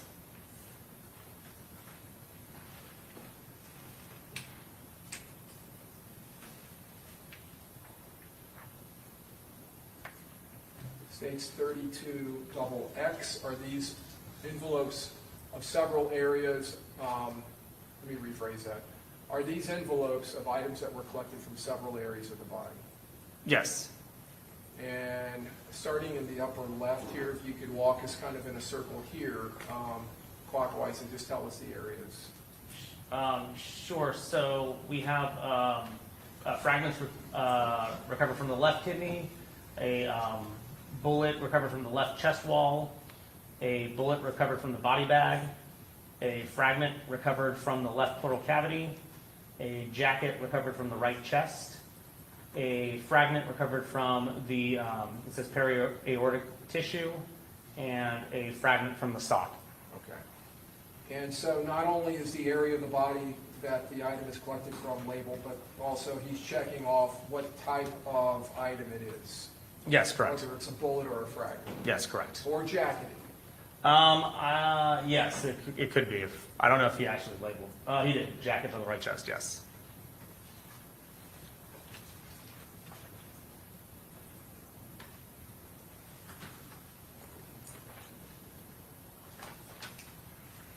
May I approach the witness, Your Honor? Yes. All right, I'm going to show you what's been labeled as 32. I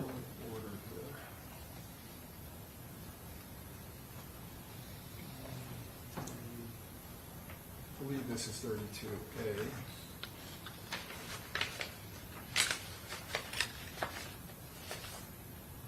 32A, there's a smaller envelope inside of the bigger envelope, is that correct? Yes. Do you recognize the envelope? Yes.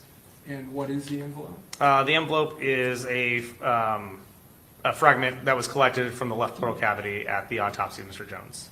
Okay. Your Honor, we would tender states 32A. Any objection? Admitted? Is it, what is it, 32, you said 32A, but I think it's 30, what does it state on there? I'm sorry, 33A. Okay. Any All of objection these to, are 33. any objection to 33A? Okay, admitted.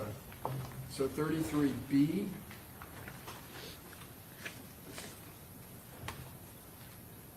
The envelope has a smaller envelope. Do you recognize that, doctor? Yes. And what is it? This is the envelope that was contained a bullet from the left chest wall that was recovered at the autopsy of Mr. Jones. Your Honor, we would tender states 33B. Any objection? Admitted? 33C. Do you recognize the smaller package? Yes. It's the bullet that was recovered from the body bag of Mr. Jones. And 33D. Do you Are you recognize moving it? that into evidence? I am, Your Honor, tendering it for admission. Any objection? And 33D. 33D is the jacketing that was recovered from the right chest of Mr. Jones. Any objection? Admitted, all of those, 33A through D.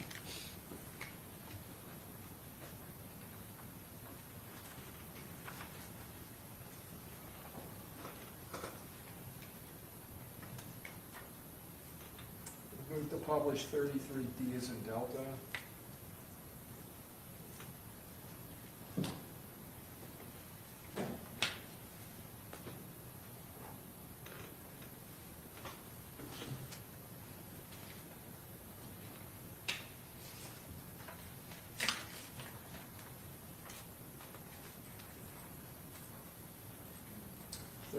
C, moving to publish. And this is the item that came from the body bag, Yes. and it's described as a bullet by Dr. Riley. Yes, correct.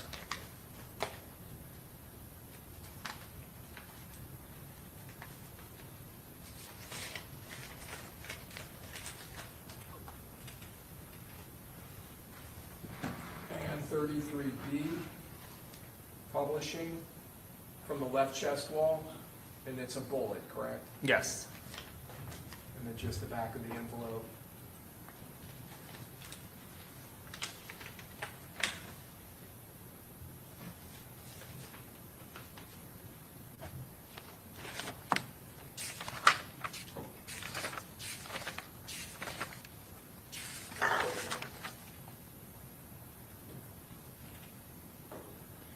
The autopsy in this case actually occurred on June 23rd of 2024, is that correct? Yes. All right, I think I had said the 24th. I think one of these may be dated the 24th.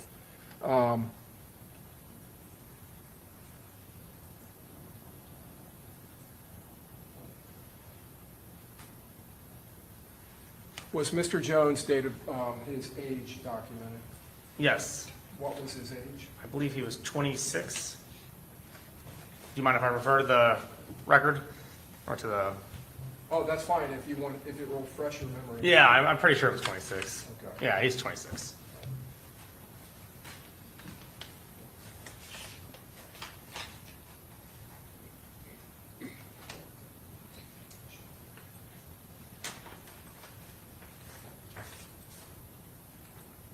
And states 33A, from the left pleural cavity, a fragment or fragments, Yes.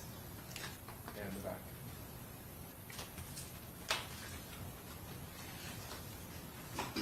Thank you, doctor. I don't have any further questions, Your Honor. Okay, cross-examination.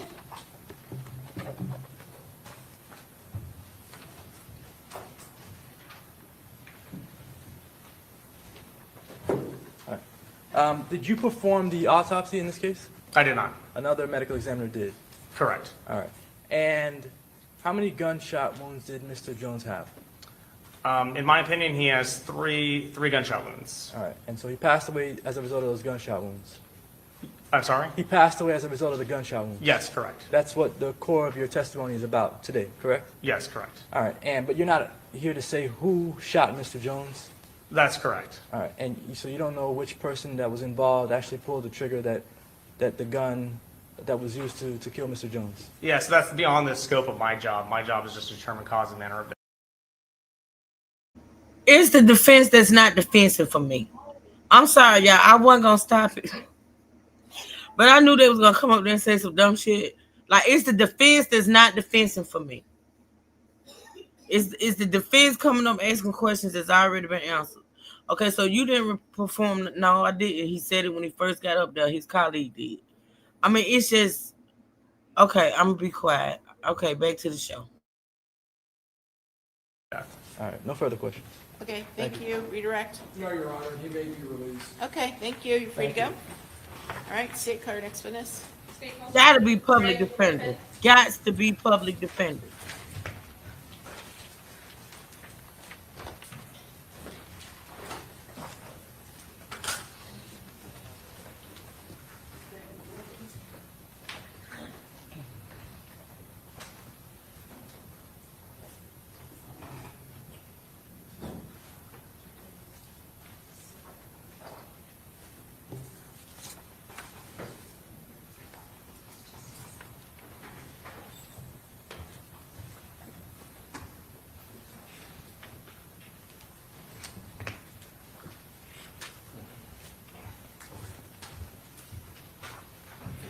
Do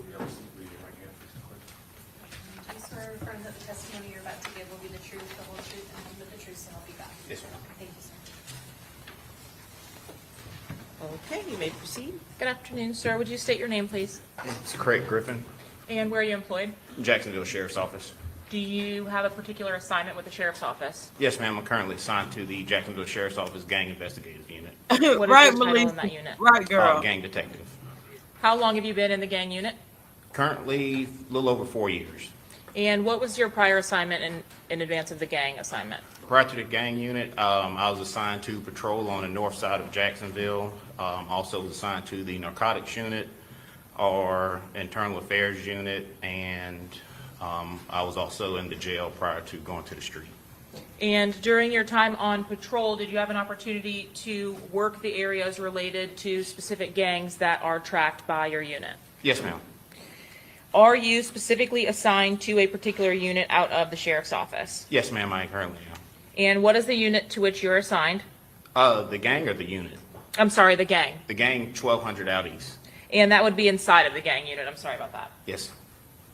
Have you had an opportunity to review what has been previously admitted as State's Exhibit 84B, the gang chart that was created to represent the members or some of the members of 1200? Yes, ma'am. If you'll look to the screen and publishing 84B, have you had a chance to see that? Yes, ma'am. And in your role with the gang unit, did you help or assist to create this chart, at least as it relates to the relevant members of 1200 as related to this investigation? Yes, ma'am, I did. We have depicted on the chart a Rashad Murphy and a Davion Murphy. Over the course of your investigation, have you been able to assess what, if any, nickname was provided to you or that you learned to be assigned or associated to Rashad Murphy? Yes, ma'am. And what was that? Ghost 187. What, if any, relationship is there between Rashad Murphy and Davion Murphy? I believe they're blood cousins. And what, if any, relationship is there between both Mr. Rashad Murphy and Davion Murphy to Joe Rod Adams? If I stand correct, I believe Joe Rod and Rashad are brothers, and then Davion and Joe Rod are cousins.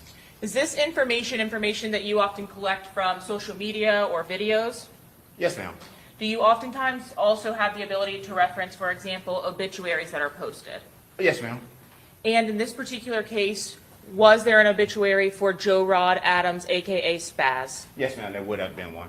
And is Spaz the individual that was killed at the Rains High School football game? That's correct.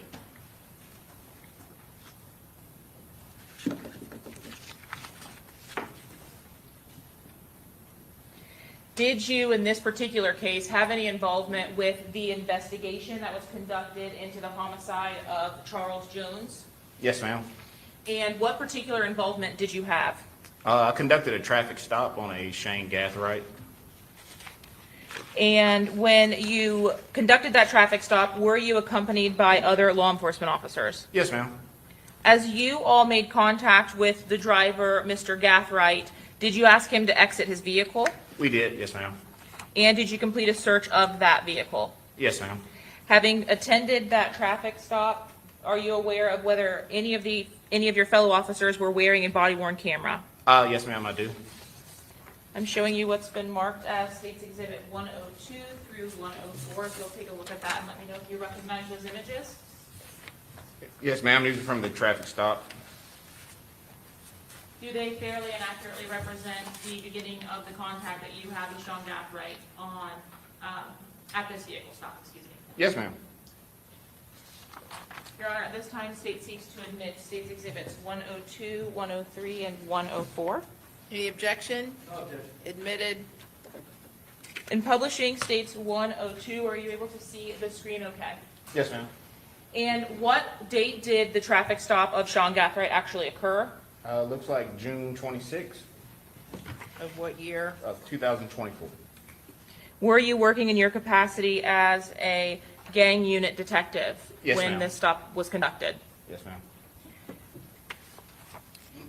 You indicated that Mr. Gathright was asked to exit the vehicle. Is that what's depicted is that depicted in State's 104?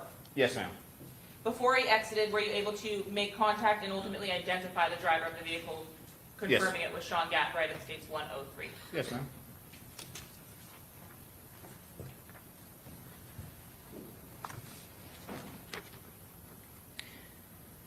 Specifically as it relates to your work with is that the only actual involvement that you had, roadside or otherwise, with the Tampa Police Department case, other than providing background or historical information about the 1200 gang? That, and then also the interview of Rashad Murphy.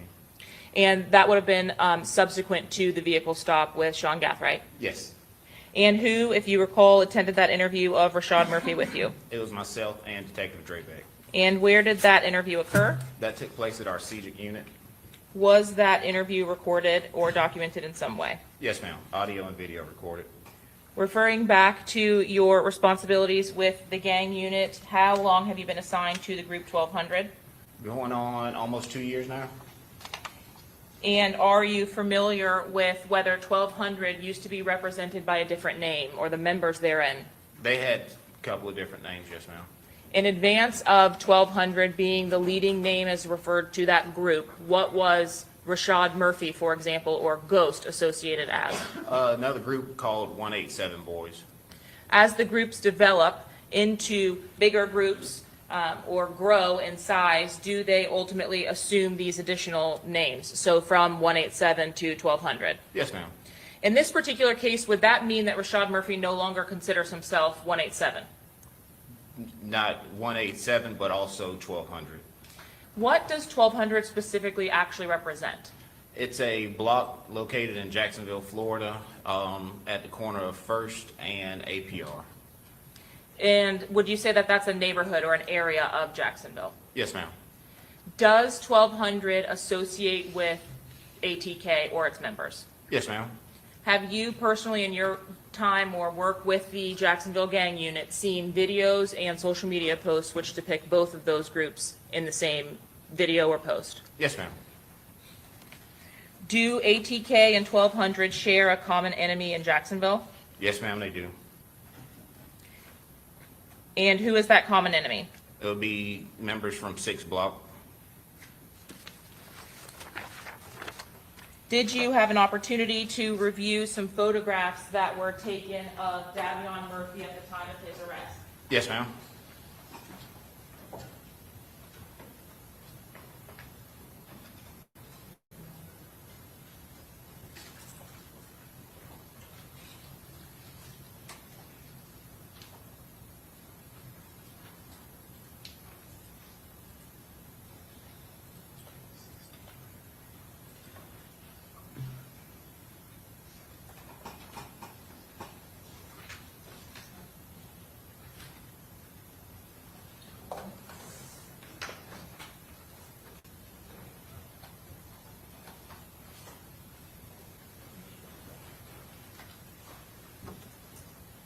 I may have one moment. Yes.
Sir, I'm showing you what's been marked State's Exhibit 69A through O. You should take a look at these photographs and let me know if you recognize them.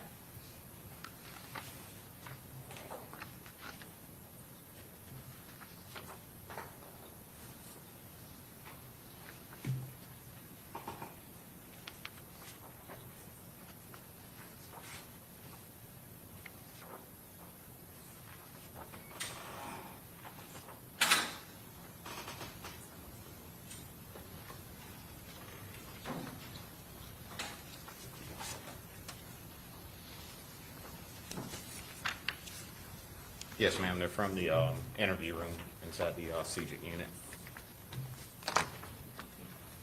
And Davion Murphy is a member of which particular group?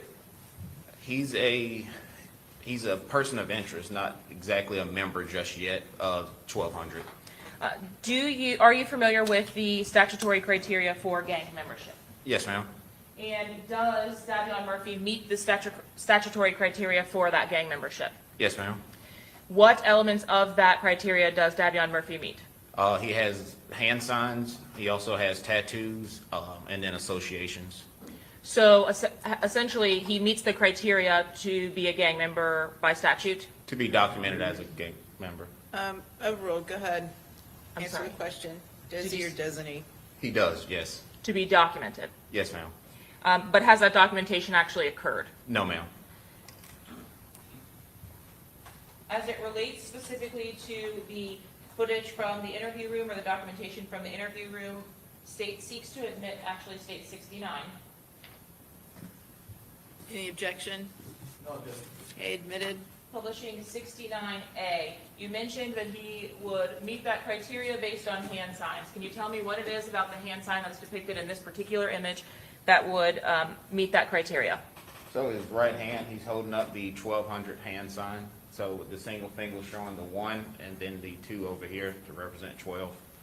So 1 and 2, so 12. Yes, ma'am. And how did that relate back to 1200 as you provided or described that to us? Well, 1200 is the group itself, and so being without adding the 2 zeros, 12. And 69B, was this screenshot actually taken from the interview room after Mr. Murphy's arrest? Yes, ma'am. Are interviews like these, photos like these, documented in your day-to-day activity as a gang detective? Yes, ma'am. And in the chart that was previously presented, 84B, is it common for the members of 1200 to utilize that same hand symbol when posting on social media or in music videos? Yes, ma'am. Is there any specific relation as to when they do that? No, ma'am. Just when they're on camera or taking a photo of any sort. In your activity and based on your training and experience, if you see this hand sign, is the individual throwing it related to 1200? Yes, majority of the time, yes, ma'am. Are there times in which the opposing gangs will throw their rivals' hand signs? In a disrespectful way, yes, ma'am. So do you view those items or posts in context Yes. to determine the nature of that? Yes, ma'am. Would it be common for a rival gang member to switch to the direct opposition? So from 6 Block, for example, to 1200? If he knows, go ahead. You said, is it common? Yes. No, it's not common.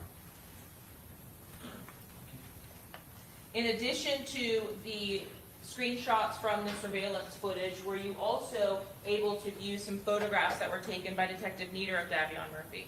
Yes.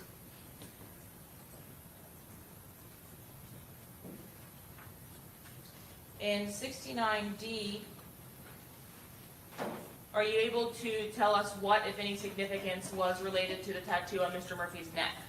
It says, rest up Avery McKnight. Is Mr. McKnight an individual who is alive or deceased? Unfortunately, he's deceased. And do you know the circumstances of his homicide? I believe. Overall, just limited, just explain this. Was the circumstance of his homicide something related to the gang war in Jacksonville? Yes.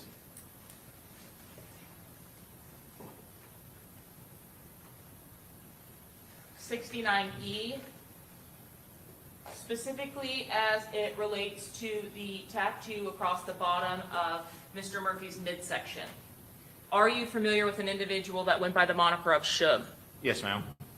And was Suge a name that is regularly utilized or mentioned by 1200 members? Yes, ma'am. Is Suge also a person or an individual that's disrespected by rival 6 Block, by their rival 6 Block? Yes, ma'am.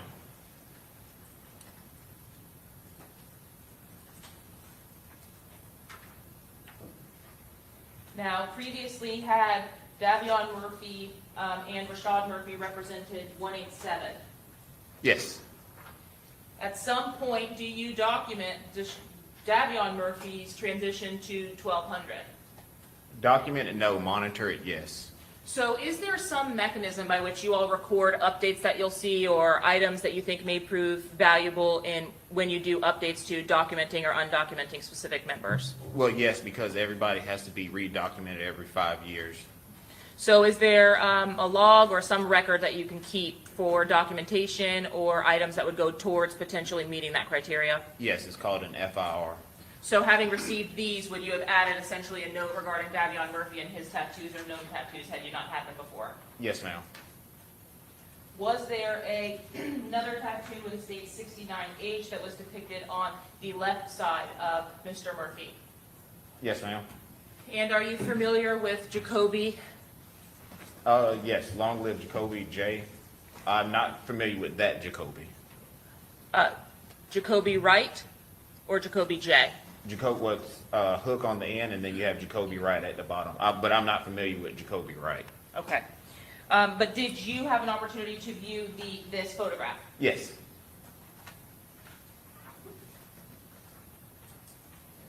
Were you able to view a photograph of tattoos that were taken on the bicep and shoulder area of Mr. Murphy as well? Yes, ma'am. Specifically, do you recognize the image that's depicted on the top of Mr. Murphy's shoulder?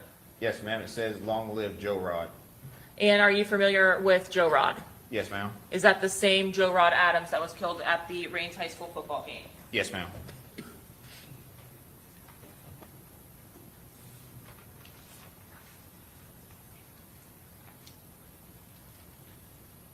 Were there several Shug tattoos across Mr. Murphy's body?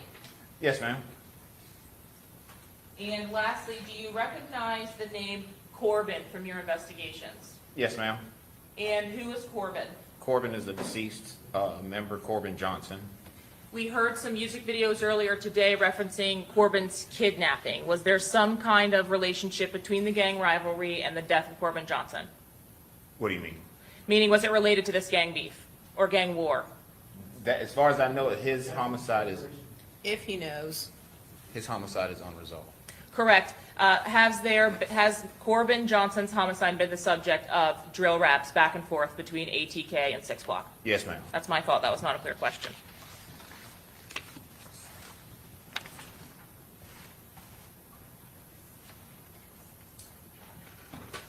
I'll pass the witness, Your Honor. Okay, cross.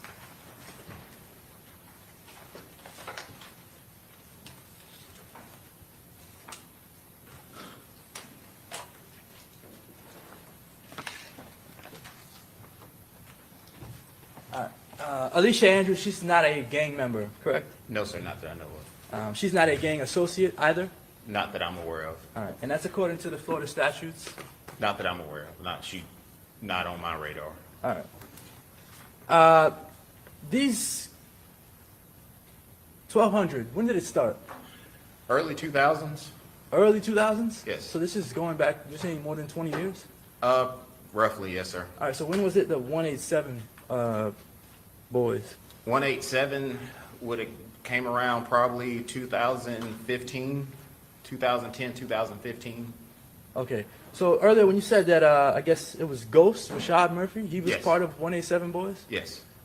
So, do you know what time frame he was a part of 187 boys? I don't, not offhand. All right, so he was a part of 187 boys and then he switched over to 1,200? How does that work? So 1,200 as a whole, it's a neighborhood. It's a gang. It's a documented gang. And then within there, they have select groups, okay? So you have 187 boys. You also had another group referred to as A-Team, and then you had another group referred to as Cut Circle. They're all from 1,200. So it's not that he switched from 187 to 1,200, he was always a part of 1,200? Correct. And I guess in 1,200, there may be even more specific groups. Yes. All right, and those groups are based off of what, streets? Streets, maybe just something that they come up with. Okay. All right. And not all of these people, they're not all born gang members, right? No, sir. All right, they become gang members at some point in their lives? Being documented according to Florida state statute. Okay. This is the 1,200 chart. You're the gang detective for 1,200, right? Yes, sir. So on this, I guess, chart here, 4 of these individuals, they're no longer alive, at least 4? At least 4. You give me a second, I can.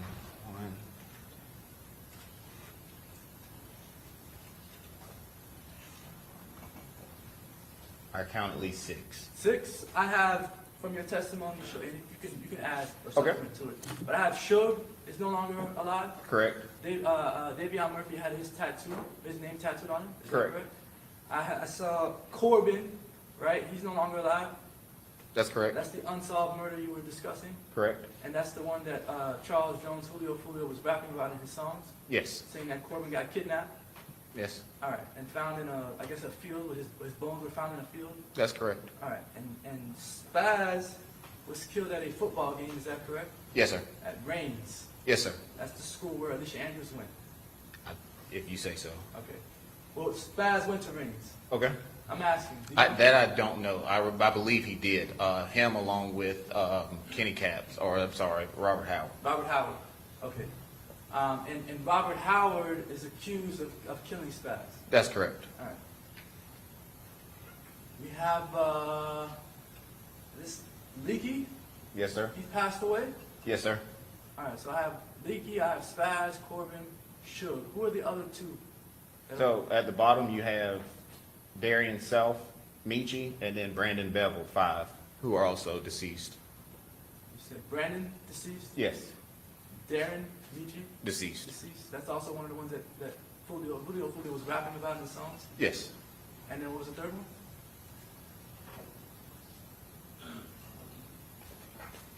No, that should be I think 6. you mentioned 3 on the bottom, did you? He said Or just 2. 2. Okay, so just those 2. All right. And the others, are they still in 1200 that are on this chart? They're still, yes, sir. Well, so J Dot, not so much. He will be J-Dot, associated to a different gang now. J. Dot, is this Jacory Rivers? Correct. He's in a different gang now? Yes. What gang is he in now? I would possibly tie him to the Bloods gang. The Bloods gang? Yes. So he's no longer with 1200. No, Do you know why he's no longer with 1200? I don't know. All right. And Bloods gang, is that a Jacksonville gang? No.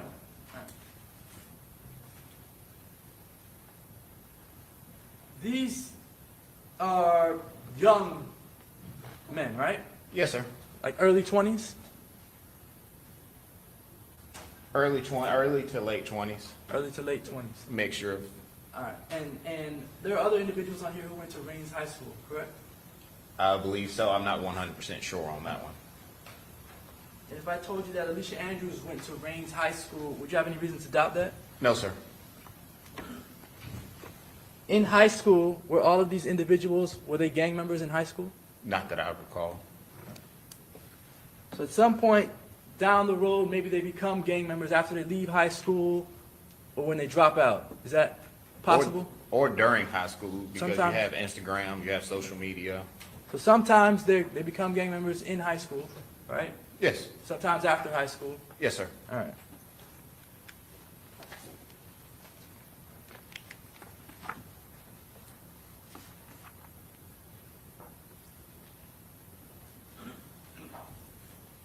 You know of Alicia Andrews to use any hand signs? No, sir. You know of Alicia Andrews to be in any music videos? I've never seen her in one. No, sir. And did you know of Alicia Andrews prior to this case? No, sir. But you knew of these other individuals in 1200 prior to this case, right? Yes, sir. All right. I don't have any further questions. Thank you. Okay, redirect? No, Your Honor. May this witness be excused? Yes. Thank you, you're free to go. I appreciate it. Thank you, ma'am. All right, who's your next witness? Detective Christopher Dravick.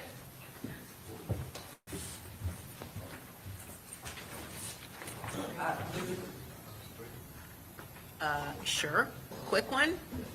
Okay, yep, we'll take just a quick 2-minute break, okay? All rise.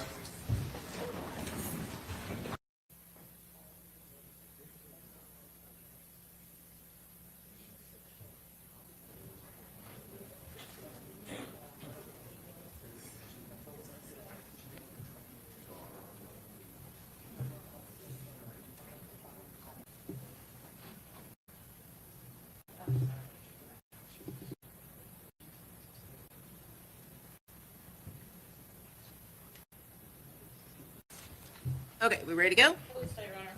Okay, very good. All right, let's bring in our jury.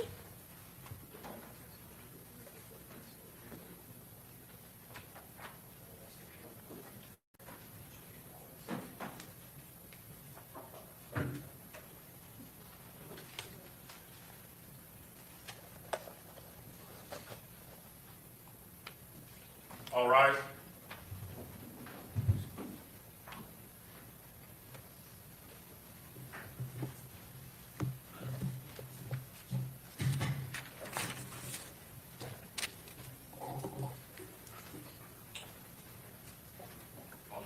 Okay, very good, welcome back. Everyone have a seat, state who's your next witness. Detective Christopher Dravick.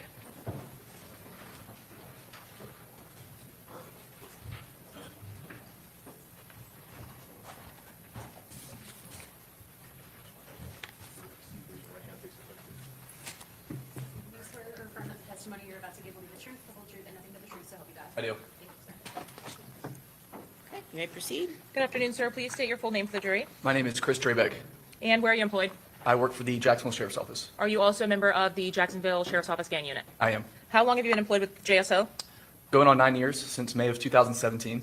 And are you also assigned a specific gang or gangs in the unit? Yes. Who are you assigned?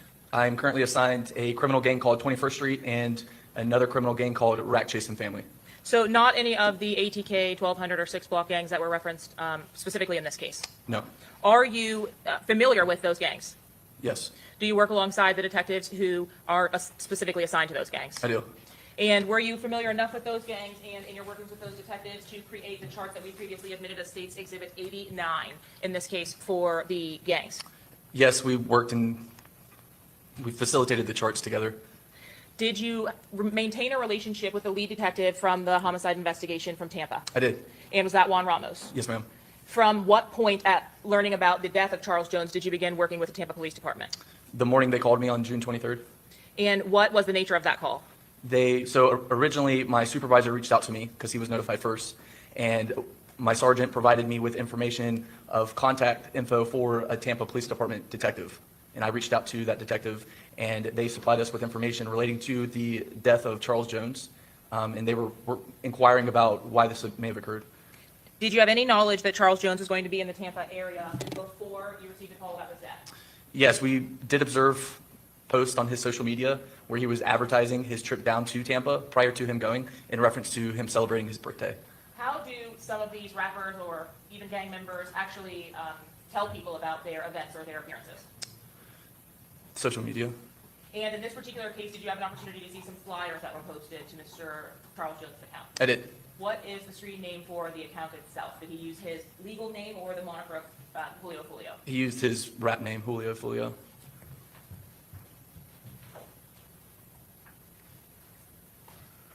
I'm showing you what's been marked as 95B, 1 through 10, and 95C, 1 through 4.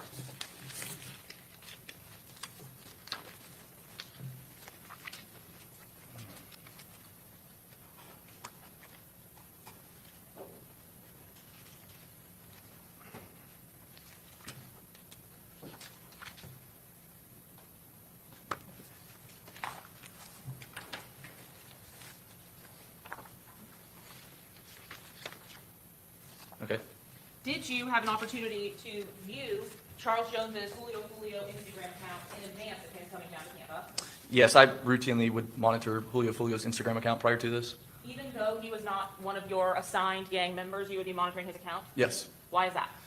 Just, I think it's imperative for detectives assigned to the gang unit to have information and knowledge about gangs, especially a person as prominent as Julio Foolio was. Even though I'm not assigned the 6 block gang, it is important to have working knowledge outside of my assigned gang, so I am able to assist in the event that I was called upon, for example, this instance. So. And in this particular case, after you were notified of the death of Charles Jones, did you have an opportunity to visit his Instagram page as well? Yes. And is what was depicted in State's 95B indicative of the recordings or screenshots that were taken from that account after the homicide? Yes. Was Mr. Charles Jones's Instagram account public? It was. So you were able to access it by just searching the name, essentially? Yes, sir. At this time, Your Honor, the state seeks to admit State's Exhibits 95B and 95C. Any objection? Okay, 95B and 95C are admitted.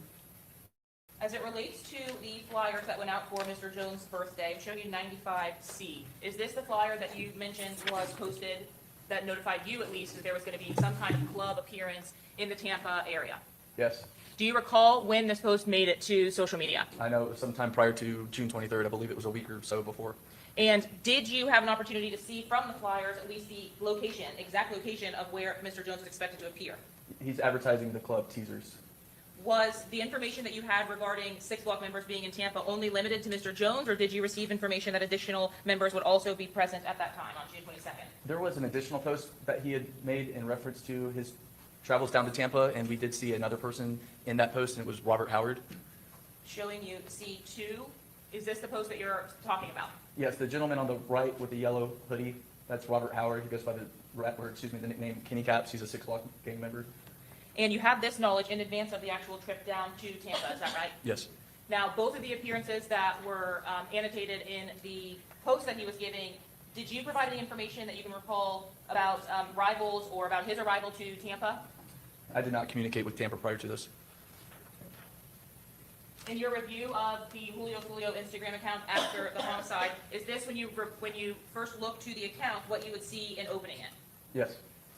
And were you able to actually look back to view in B2 here additional posts that were made by Mr. Jones? Yes, he had quite a few posts.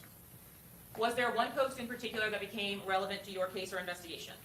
Yes. And can you show us which post that is that's depicted in this? Starting from the top, at the top in the middle, you have the teasers flyer that he had posted. If you go one post below that, so directly in the middle, it's a image of his face. That's an Instagram reel he posted. What's an Instagram reel, if you can describe that for the jury, please? It's a video posted on his Instagram account. But more specifically, this appears to be a shared Instagram reel that was originally posted on a separate social media application called Triller. And Triller is similar to TikTok. It's just videos. As a part of your review of this account, were you able to actually click on that reel itself? Yes. What information does the reel give you when you actually select it or click on it?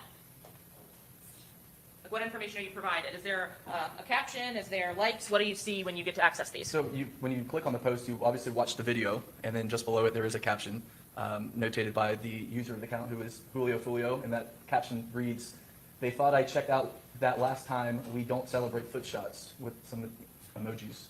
Are you familiar with the earlier attempt on Charles Jones's life from October of 2023? Yes. What was the injury that Mr. Jones suffered as a result of that incident? In October of 2023, Charles Jones was shot in the foot during an attempted murder on his life.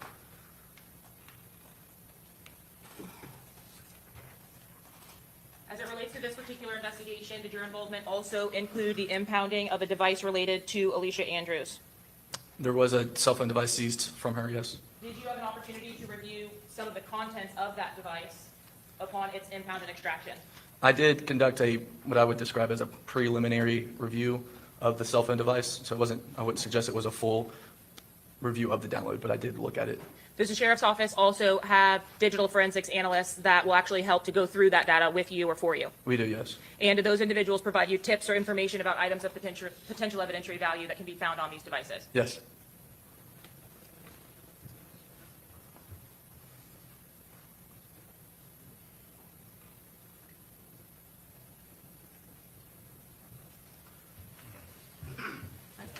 Showing you what has been marked for identification as 76B5 through 7.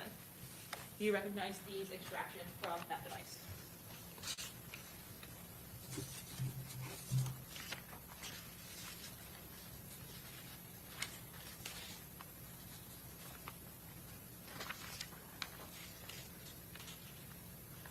Yes, I do. Your Honor, at this time, the state seeks to admit states 76B5 through B7. Any objection? As to which one? 5 through 7.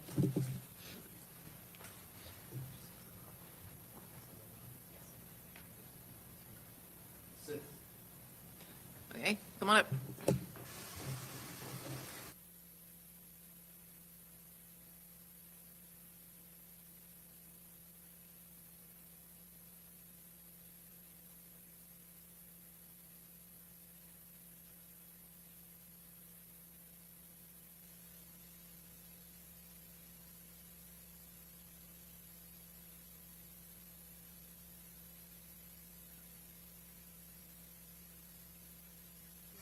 Okay, so 76B 5 through 7 will be admitted.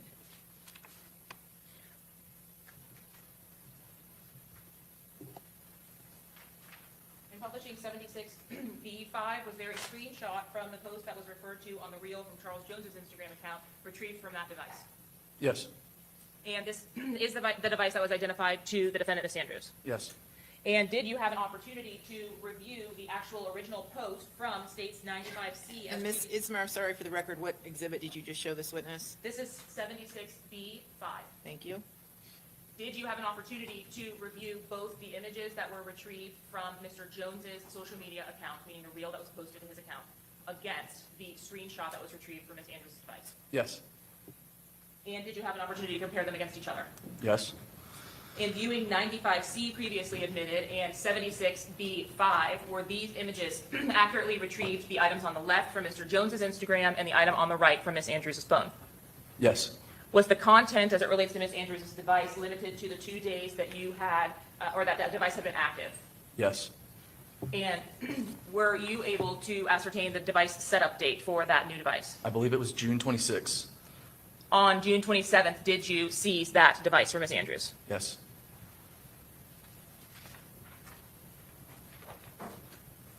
Were there additional items of potential evidentiary value retrieved from that device from Ms. Andrews? Yes, ma'am. In 76B6, were you able to identify the individuals depicted in this image saved from that same device? Yes, I do. And who is the individual depicted to the left? That is a gentleman named Xavier Harrison. He is a ATK gang member who goes by the nickname Fat Zay. And who is the individual, if you know, identified to the right? That is a gentleman named Torgon Williams, and he is also an ATK gang member, and he goes by the nickname ATK Red Dot. Has ATK Red Dot been referenced or mentioned in some of the social media videos that were drill raps or disses posted by Cyclops? He has been referenced in music historically, yes. Lastly, it states 76B7. Do you recognize any of the individuals depicted in this image from the extraction? I do. The gentleman on the left is a guy named Gerard Adams. He goes by the nickname Spaz, and he is associated with the 1200 group gang. Is Spaz also related to any of the other co-defendants in this particular case? Spaz he's deceased now. He was murdered, I believe, back in 2018. But he is related to Rashad Murphy and Davion Murphy. Did you have an opportunity to see and interview Davion Murphy? I did. And are you familiar with how he looks? Yes, ma'am. Have you seen a photograph from the arrest of Davion Murphy? I have. And have you had an opportunity to review the Ring camera footage from the Airbnb in Tampa? Tampa did share videos with us recovered from the Airbnb. I did review them, yes.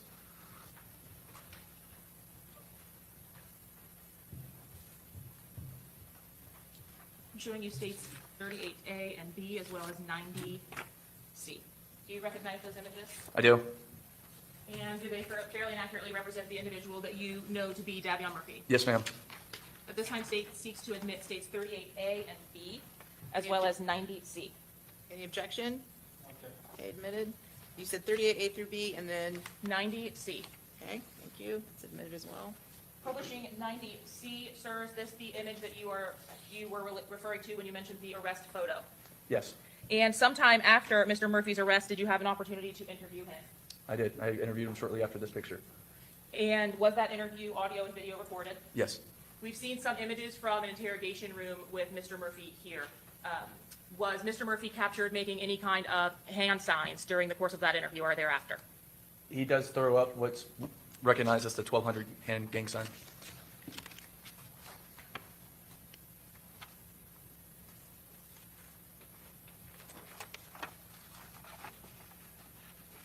Are you familiar with Rashad Murphy?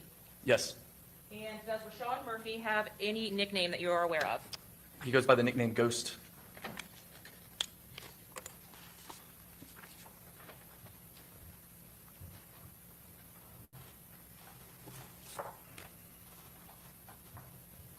During the course of your investigation, do you have contact with Detective Ramos and agree to assist by writing several search warrants? I did assist by drafting quite a few search warrants. Did your involvement in this case actually begin on the day of the homicide with the assistance that you provided to Tampa? Yes.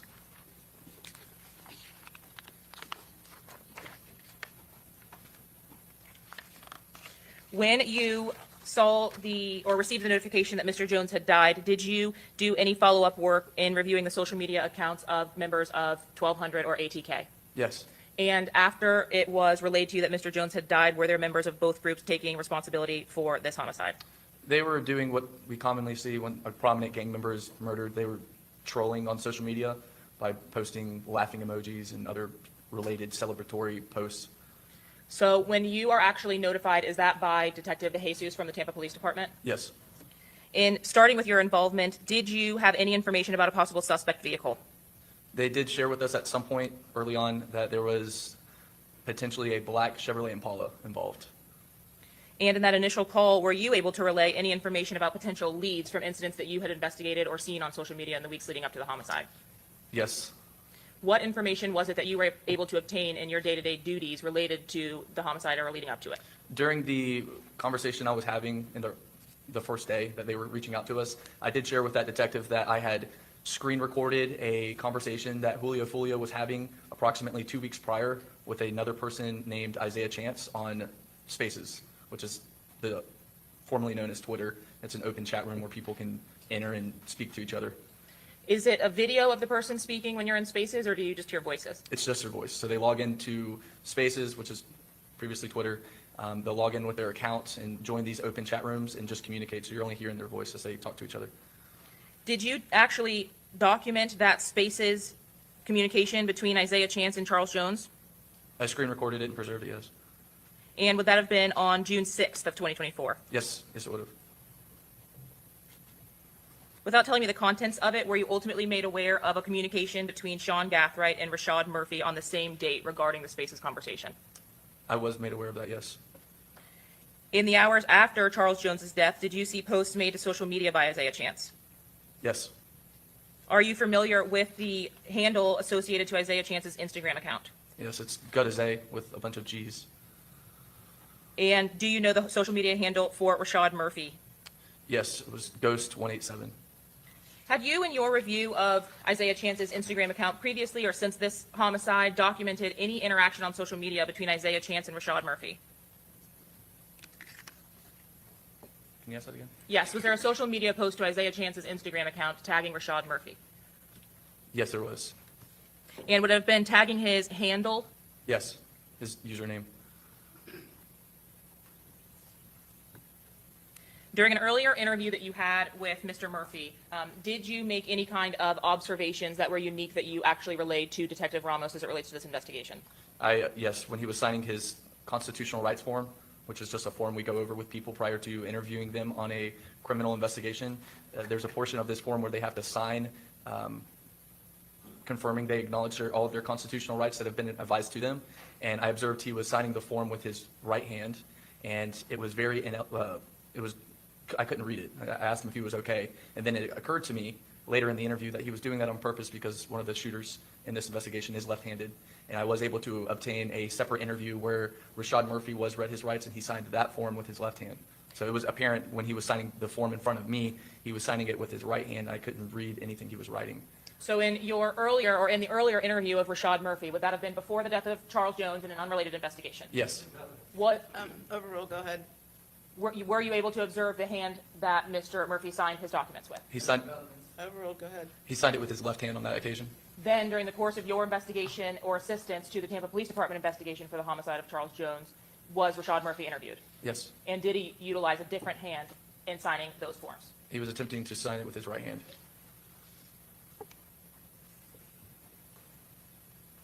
On June 26th, just a few days after the homicide, did you learn of any particular developments out of Gwinnett County, Georgia, that were relevant to the investigation? Detective Ramos did share with us that Rashad Murphy had been taken into custody in a county in Georgia. Was Rashad Murphy taken into custody by himself? No. Was he accompanied by another individual? He was with a lady named Charmaine Steiger. Do you know Charmaine Steiger to be the mother of Mr. Murphy's children? She is. As a part of that arrest, was Ms. Steiger and Mr. Murphy's cell phone seized? It was. And as you're assisting Tampa Police Department, if items of evidentiary value are seized in conjunction with the Tampa investigation, do you take those items into evidence and then ultimately provide them to the detectives in Tampa? Yes. On the same date of June 26th, did you learn of a development as it related to the Chevy Impala that Detective Jesus had mentioned was a potential suspect vehicle?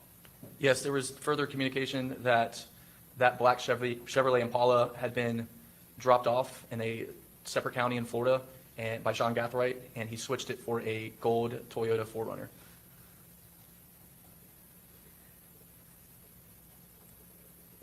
So the black Chevy Impala, may I confirm that that was located in Polk County? That sounds right. Was Sean Gathright ultimately stopped in a vehicle stop in Duval County in that 4Runner? Overruled, go ahead. He was. And was that also on June 26th? Yes, ma'am. Pursuant to a search of that vehicle, were you notified of the findings or the items that were located within the gold 4Runner that Sean Gathright was stopped in? I was notified. Within that vehicle, was there a cellular device that was taken into evidence? Yes. Was there also a new phone in a box? Yes, there was. Was there ballistics evidence that was impounded? Yes. And did that include spent shell casings from the interior of that vehicle? Yes, there were spent shell casings in a box inside of the vehicle he was driving. Did you relay the findings to Detective Ramos? Yes, ma'am. And are you aware of whether each and every one of those exhibits or items were impounded at that time? They were. By June 27th, the Thursday after the homicide, did you develop sufficient probable cause with other members of JSO to execute a search warrant on the residence of Sean Gathright and Isaiah Chance? Yes.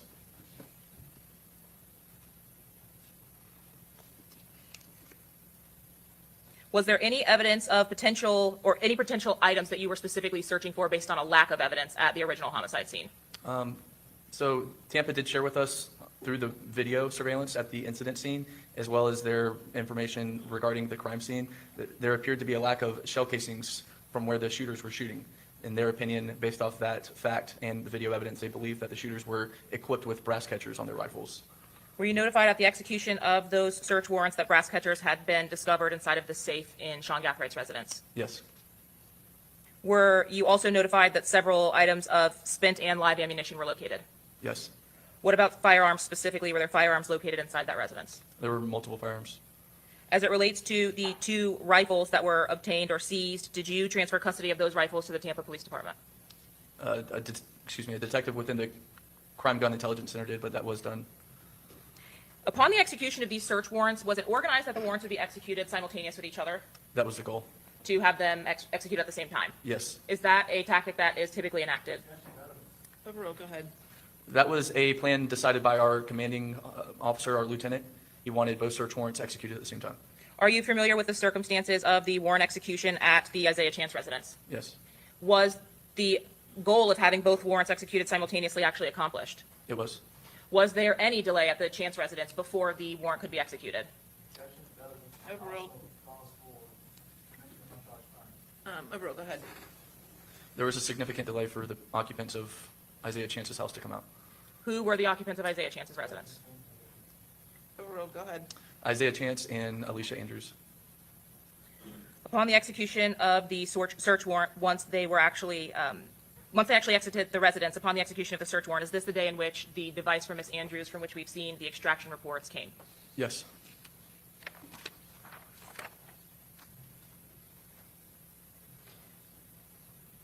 In addition to the search warrants for the physical electronic devices that you helped or obtained, did you also obtain a search warrant for iCloud?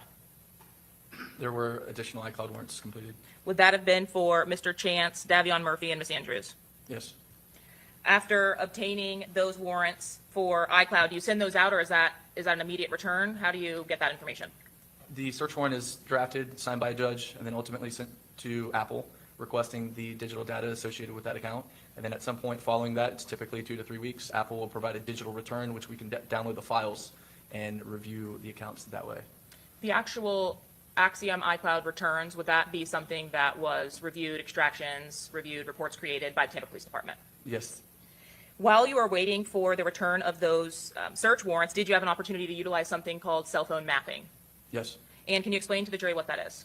It's taking the digital data provided by cell phone carriers that is related to the location data for your cell phone device, and we were able to map it and observe approximate locations of a cell phone device at the desired search time. Were you involved in reviewing the data for the cell site from Rashad Murphy's device? I did.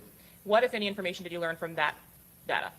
We observed that Rashad Murphy traveled to a Walmart on the Jacksonville's south side area and was there for a short period of time and then left. So we knew the date and time that he went there. It was the day before, it was June 21st of 2024. And so we traveled to Walmart, made contact with one of their associates and requested to view their video surveillance. You also have an opportunity to save the video from the Walmart visit. I did. Show you it's in Martha States 99 and 100. Okay. The item contained on the disc of the Walmart recording, are you the person who made the recording from the Walmart? Yes. And is the item in 100 a fair and accurate representation of a screen grab from that recording? Yes. At this time, seek to admit states 99 and 100, Your Honor. Any objection? Be admitted? You were able to get a recording from the video surveillance from Walmart, right? Yes. And from that were still shots created of Rashad Murphy inside in states 100. Yes. Did you provide this information from the June 21st, roughly 11 p.m. visit to Walmart to Detective Juan Ramos? I provided him the video, yes. Had you had an opportunity at this point when you received this cell site data to review the videos from the Julio Foolio murder? I had observed the video of the murder prior to obtaining this, yes. And was there a reason that you provided these particular images to the detective? Yes. What was that? The clothes that Rashad Murphy is wearing in his trip to Walmart appears to be the same clothes that he's wearing when he kills Foolio. Were you also able to see the device that Rashad Murphy was using in his Walmart trip? Yes, he's using the cell phone device that's ultimately seized in Georgia. For the surveillance footage that you saw from Walmart, was Mr. Murphy by himself? He was walking around the store by himself. Did you also obtain the receipt from the transaction that Mr. Murphy had at this time? Yes.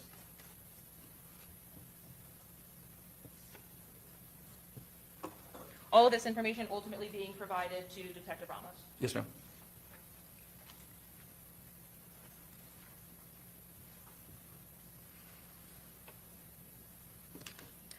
Lastly, was it confirmed by you that arrest warrants had been obtained for all 5 of the defendants by July 27th of 2024? Yes. We'll pass the witness, Your Honor. Okay, cross?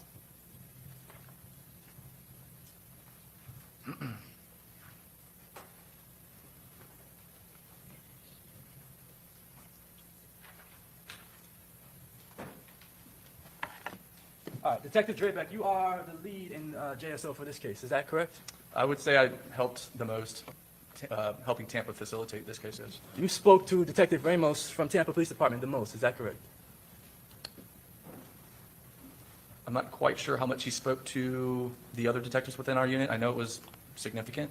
I know my communication with Ramos was quite a bit. I don't know how that pales in comparison to the others. All right, well, you gave Detective Ramos most of the information from JSO, right? For the most part, yeah. All right.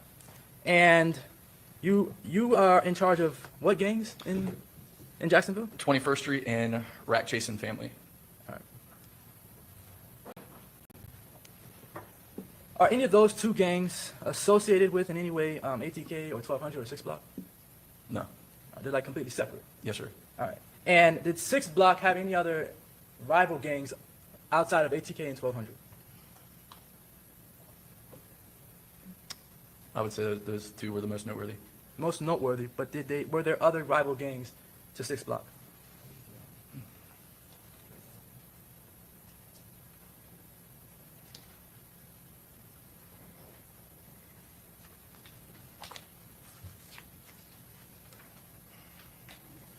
Not that I can think of. All right. I want to move to a different topic. You said that there were celebratory posts from people in ATK, maybe even 1200 after Foolio died. Is that correct? There was a tremendous amount of posts following his death. A lot of people made posts celebrating the fact that Charles Jones was dead. Yes. A lot of people wanted him dead, apparently. Yes. All those people were not guilty of killing him, though. Is that correct? No. Alicia Andrews did not make any celebratory posts about Charles Jones's death. Is that correct? Correct. Not that I'm aware of. All right. Not that anyone is aware of, correct? Yes, sir. There's an exhibit that we were just looking at. It's 76, states 76. B. 5 through 7. I'm going to show you these one by one, starting with 5. This is a document. It says, you see at the top it says Cellbrite? Oh, hold on. You see at the top it says Cellbrite? I see that, yes. All right, and Cellbrite is a cell phone reader software. Is that correct? Yeah, Cellbrite's an application investigators use to review cell phone extractions. All right. And so this Cellbrite report here is an extraction of, or at least a portion of an extraction of Alicia's phone. Is that correct? Yes. And this little photo here, that's a photo of Julio, Charles Jones? Yeah, so that's a thumbnail of what the data to the left is referencing. All right. And this thumbnail, that thumbnail was created on June 26th? I can't say yes or no to that. Is that what the extraction says? It was created on June 26th? That's what the extraction But you're not notates. sure if that's how, if that's the way to correctly read that or interpret that extraction? Sure. The best way to describe this is that this is, from what we know, because the device was activated on June 26th, it appeared that the user of the cell phone device was backing up their prior iCloud. So if you were to buy a new phone, you would transfer your data through your iCloud download. So it's transferring your contacts, a lot of your old media files. So I can't say for certain when this post or this image was captured originally, but due to the transfer of data on June 26th, that's why it's timestamped that way. So I can't say when it was captured. All right. So essentially, someone who had this device downloaded, I guess, their iCloud onto the device. Yes. And then potentially this thumbnail that you see of Foolio came from that download. Potentially. Yes. So we don't know when this picture of Julio was actually viewed and downloaded to the device or to the iCloud. That's fair. And this is the thumbnail, but a bigger picture of it. Yeah. Do you know if Alicia Andrews, so let me tell you, you don't know if Alicia Andrews accessed this photograph? I can say that the device she possessed, the iCloud that is downloaded onto that device and where this image came from was from her iCloud, but specifically, did she personally view it? I can't say that. You're aware that her boyfriend used to use her phone, is that correct? Yes, sir. Another extraction, another thumbnail, you see that? This is 76B6. Yep. Same sort of thing, June 26th is the creation date, you see that? Yes, sir. All right. And this is the picture of, you said red dot, right? The gentleman to the right in that image is I'll show you. Torgon, ATK Red Dot. Okay. And the fact that this photograph is in Alicia's phone, what relevance does that have to this case? Well, Fat Zay to the left, he was in music videos with one of the defendants. Who was in the music video with one of the A- defendants? Yeah, Isaiah Chance. Oh, was he in a music video with Alicia Andrews? No, you're just asking the significance. And then also ATK Red Dot, he just plays a role in a lot of the historical Jacksonville gang war. All right. Do you have any communication between Red Dot and Alicia Andrews? Not that I'm aware of. Do you know if she even knows him? I don't know that. Do you know if she knows the bigger individual in the photograph, Alicia Andrews? I don't know that.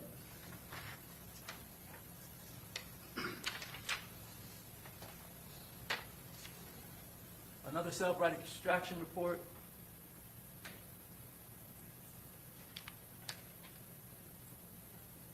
All right, June 27th, see that date? I do. And the thumbnail there, you see it? Yes. That thumbnail is of an individual named Spaz. To the left, yes. Spaz is on the left. Who's on the right, do you know? I believe that's Corbin. Corbin, I believe so, yeah. another individual who died. This is, Yeah. that's the one that Charles Jones was rapping about being kidnapped and found in a field with his bones. Yeah, it's the circumstances around his death, yeah. And you know if Alicia Andrews knew either of those two individuals. I don't know that, no. But that's what was pulled from her phone, those three thumbnails, correct? Yeah.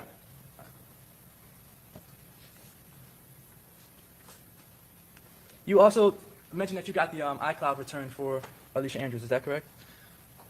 Yeah. And what I mean when I say iCloud return, or when you received the iCloud return, that's everything that was in Alicia Andrews' iCloud. You got a copy of it. It was provided, yes. All right, like over 100 gigabytes worth of data. I don't recall how large the data was. All right, but it was a large file. I don't recall. You remember it took a long time to download? I don't remember. All right. And you don't recall finding anything noteworthy in that iCloud? No, those data files were provided to the Tampa Police Department for review. All right, so you didn't look at them at all? No. You searched, or at least you were involved in the search of a few different homes, is that correct? Yes, sir. Did you actually search, or were you present during the search warrant of Sean Gathwright's home? I was present when we made contact with his mother. I read the search warrant to her, but I was not present during the actual search of his home. Where was his mother when you read the search warrant to her? Outside of the house. And you read the search warrant to her before the search? So it was previously discussed, we were facilitating 2 search warrants at the same time, one at Isaiah Chance's house and also one at Sean Gathwright's house. Once both scenes were secured, I went to Sean Gathwright's house, made contact with his mother because I had previously met her before, so I had a rapport with her. I read the search warrant to her, which is a common practice we do before we enter someone's home. And then upon reading her the search warrant, I, for lack of better terms, passed off that search warrant to other detectives. And then I traveled back to Isaiah Chance's home to help facilitate the search of his house. Okay, so you searched Isaiah Chance's home, but not Sean Gathwright's home? Yes. All right. Who actually searched, which detective searched Sean Gathwright's home? The affiant, Detective Parker. So he'd be the one to ask about where the items inside the home were found? Or the crime scene detectives. All right. Do you know if the firearms in Sean Gathwright's house, the ones that were in the rifle, that were in the safe, do you know if those were found in his mother's room? I was informed that the safe was his mother's room. So the rifles and the shotgun, those are in his mother's room? Correct, in the safe. His mother is former military. She is. She also had access to a bunch of ammunition, is that correct? I did learn that there was an abundance of ammunition inside of their home.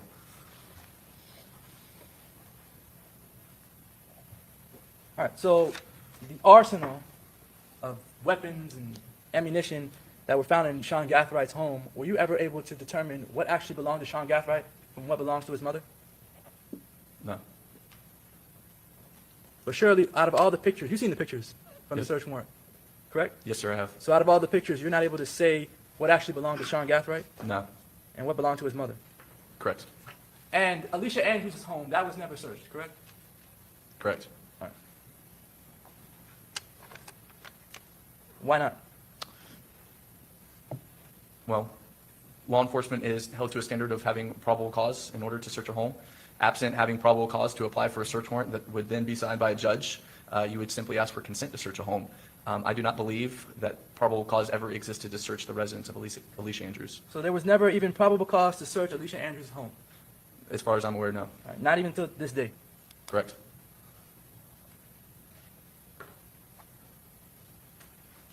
You mentioned on direct in October 2023 shooting of Charles Jones, correct? Yes. An attempt at his life, Correct. and that crime has gone unsolved. There's no, yes, there's been no arrest on that case. All right. And there's also no probable cause to arrest anyone for that case at this point, Correct. 2 years later. Yep. Certainly, Alicia Andrews is not a suspect in that shooting, correct? Not that I'm aware of. Do you have any indication that she even knows about that shooting? I don't. Do you know of a woman named Aaliyah Albritton? Yes. One second.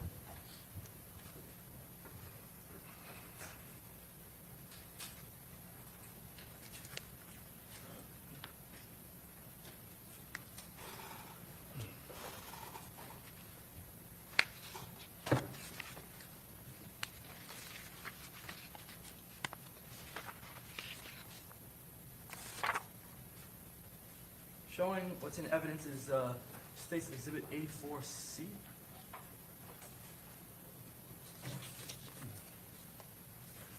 Now, you're not the gang detective for ATK, is that correct? Correct.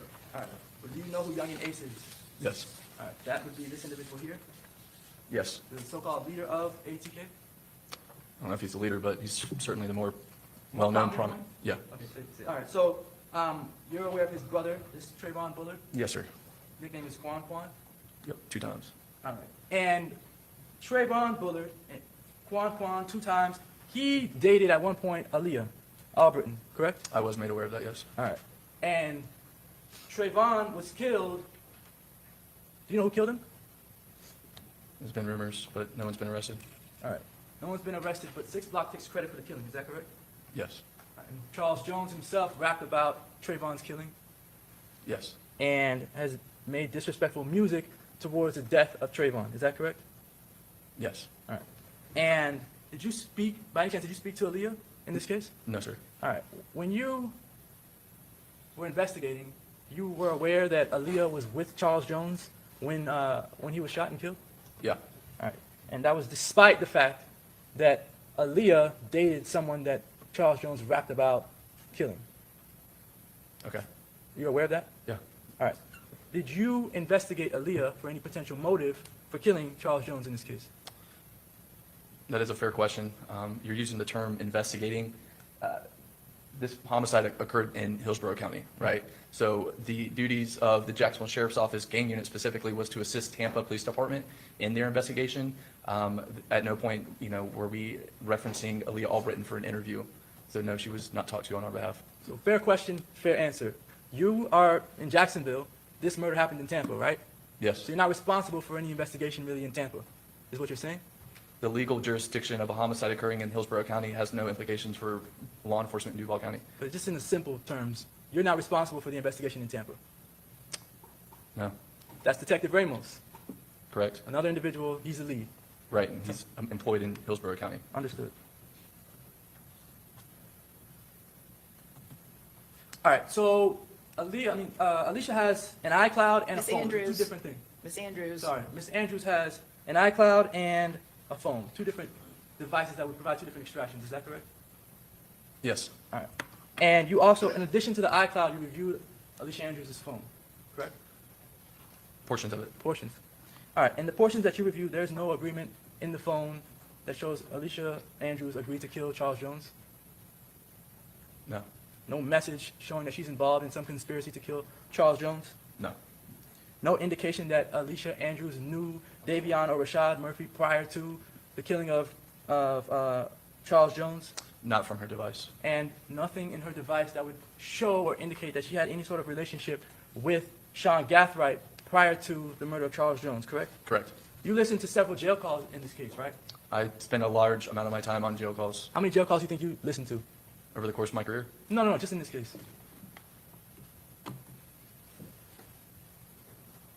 I would estimate 50 to 100. All right. And you began listening to those jail calls in the early stages of the investigation, correct? Yes, sir. To try to figure out maybe if there's someone in jail talking about who killed Charles Jones.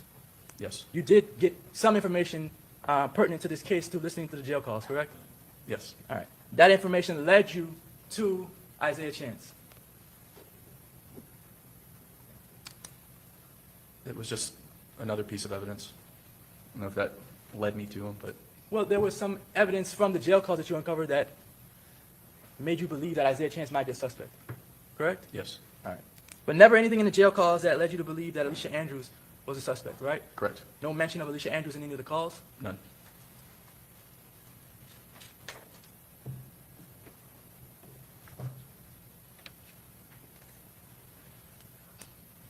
You've watched several music videos with all this gang activity back Ye- and forth? Yes, sir. Alicia Andrews is not in any of those videos, correct? Correct. She's not seen holding any weapons in any of these videos. Right. She's not seen throwing up any gang signs in any of these videos. I already said she's not in the videos. All right. She doesn't have any photographs online, throwing up any gang signs, correct? Correct.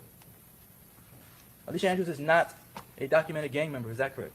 Right. She's also not even a gang associate, correct? Correct. No further questions. Okay, redirect. Very briefly, Your Honor. You were asked about some jail calls that you reviewed in Duval County. Were those jail calls that occurred immediately after the death of Charles Jones? Yes. And were those jail calls between gang members or their family members identifying Gutazay or Isaiah Chance as the person who committed the murder? Yes. Were any of those jail calls with Isaiah Chance or Gutazay talking about committing the murder? Wait, how he committed it? No, specifically to Isaiah Chance. Made to Isaiah Chance, or were they made between other gang members? Other parties? Specifically as it relates to the search warrant executed on Sean Gathwright's residence, you were asked about the safe in the mother's room.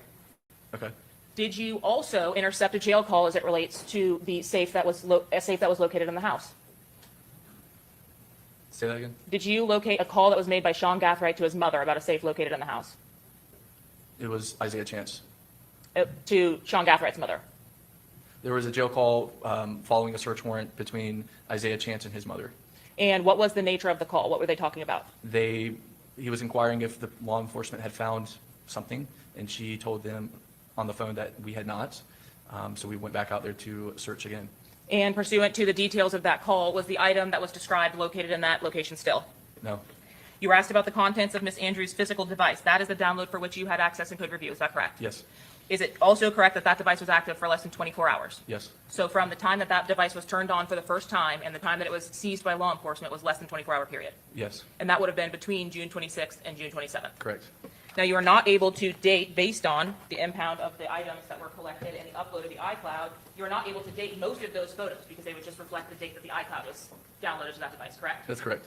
Are you at least able to date the image that depicted the reel from Mr. Jones's Instagram account based on the records from Instagram and publishing states 95C3? So we do know that that post was made to his account in February of 2024. So at some time between February of 2024 and when that phone was impounded in June of 2024, that item was preserved or saved to the device. Yes. You were asked about probable cause to search the residences associated to this case. Was there sufficient evidence by way of cell site data that put the devices at both Sean Gathright and Isaiah Chancer's residence, as well as video footage that put all of the suspects or some of the suspects at those locations? Yes. Did that assist in allowing you to get probable cause for those locations? Yes. Was there direct evidence that the defendants in this case had been to Ms. Andrews' residence for you to apply for a search warrant of that residence? No. And when you specifically indicate that you had been to SeanGathright's residence, have you had an opportunity to review the surveillance footage, which is depicted in State's Exhibit number 98 from the security footage at Sean Gathrights residence? I've seen those videos, yes. Are you familiar with the security cameras that are affixed to the outside of his residence? Yes, ma'am. And are you familiar with that Victoria Lakes address at his home? Yes. Is that residence located within Duval County? Yes. One moment, Your Honor.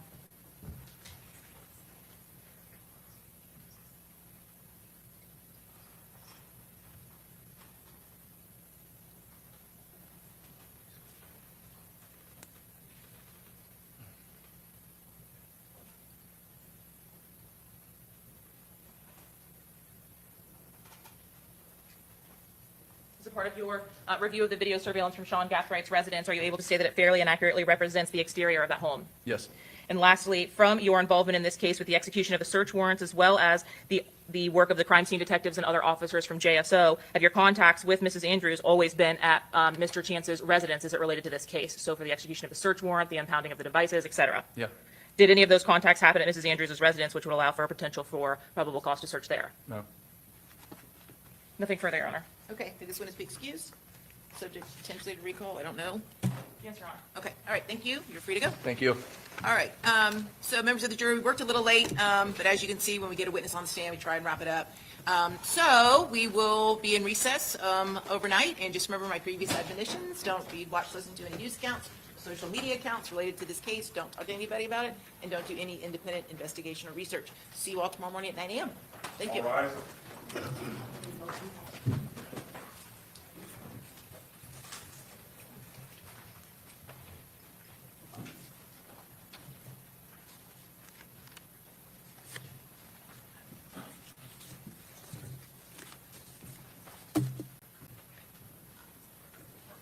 All jurors are out, Judge. Okay, very good. Okay, everyone have a seat. All right, what's the lineup tomorrow?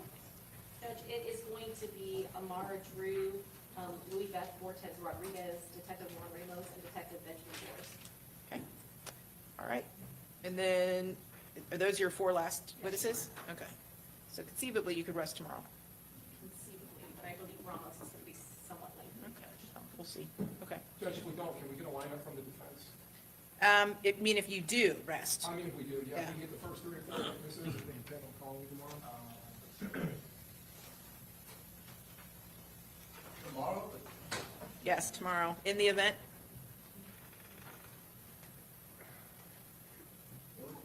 Robert Howard. So if you can watch tomorrow, I mean, Do you want them transported tomorrow? I can.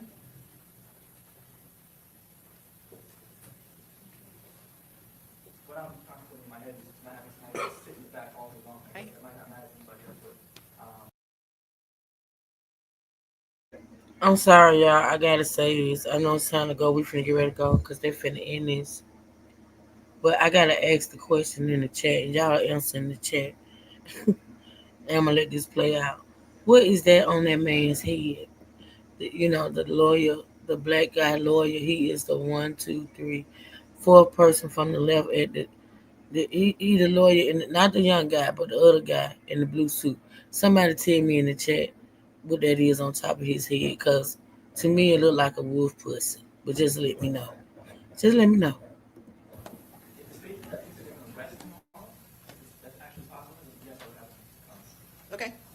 I'm brought over. Are we able to make that decision at noon, Your Honor? I don't know.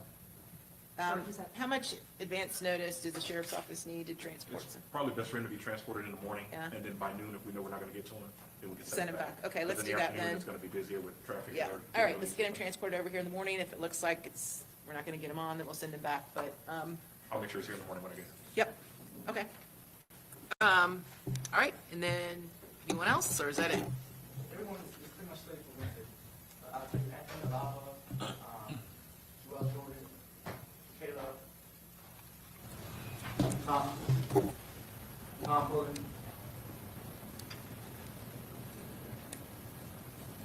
Okay, Oh, Detective Campbell. Campbell. okay, very good. All right, see you guys tomorrow, 9 a.m. Court's adjourned. All right, y'all. That's it for today. That is it for today. Long day, long day. Okay. I will meet y'all back here tomorrow morning, 8 a.m. Thank y'all so much for supporting this live. Today was a lot. Yeah, What you it guys was trying to listen to that. Today It's was a like lot, man. them damn lawyers, stupid. Yeah. Some of those Well, I questions mean, didn't make sense. well, that's what happens when you really don't have a defense. Like, I mean, to me, honestly though, I'm gonna be honest.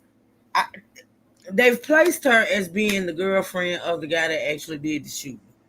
It's clear that she was there that night or whatever. It's not clear whether or not she was there when they shot him, but it's clear she was on that trip with them when he got shot. I mean, they making certain connections. To me, honestly, this case that the prosecution is putting on is more for the guys that actually did it. I mean, will I say like off the rip that I think she's gonna be convicted? I can't say that right now because they're proving that, you know what I'm saying, she was with old dude, they was together, they was going together, but I'm not seeing them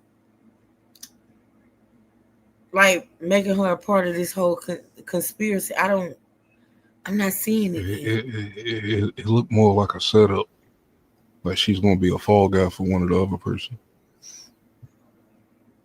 That's how they coming off. Because a lot of this stuff she shouldn't. I mean, just being with him, that ain't enough to even have her in front of the judge. I mean, Well, it gotta be maybe enough. It maybe a has to be enough witness, there. maybe a It witness, has to, but no, because she was there. She's not definitely not a witness. She was part of it, unless see, her whole thing is she didn't know what was going on that night. She just took a trip with her boyfriend from Jacksonville to Tampa. She didn't know anything about what was going on that night. That's her defense. She didn't know what they had planned to do. Um, I don't know if I believe that, but I don't know. I don't know because it was the whole thing at the beginning where they said when her boyfriend got in the car to go on this trip, the other dude jumped in the car, jumped in the driver's seat, and told her boyfriend to get in the back seat. So it was him, her in the front seat, and her boyfriend in the back seat, and they took this trip. Like that don't make sense to me. Like, no. Like he just bogarted his way on the trip. It's basically what they was trying to say. and I mean, I've been in this situation similar. You know what I'm saying? As far as a setup, me being the person being set up. You know what I'm saying? And I was in a car in this kind of position. That is, she probably know a whole lot more than she do know. You know what I'm saying? Because I had a friend say the same thing to us. I didn't know what they were going to do. What the fuck? You know what I'm saying? How you not know? Because you can't tell me if y'all took this whole trip from Jacksonville to Tampa, you, your boyfriend, and this other dude, y'all took a whole road trip, right? Now, mind you, this whole thing was set up from gate.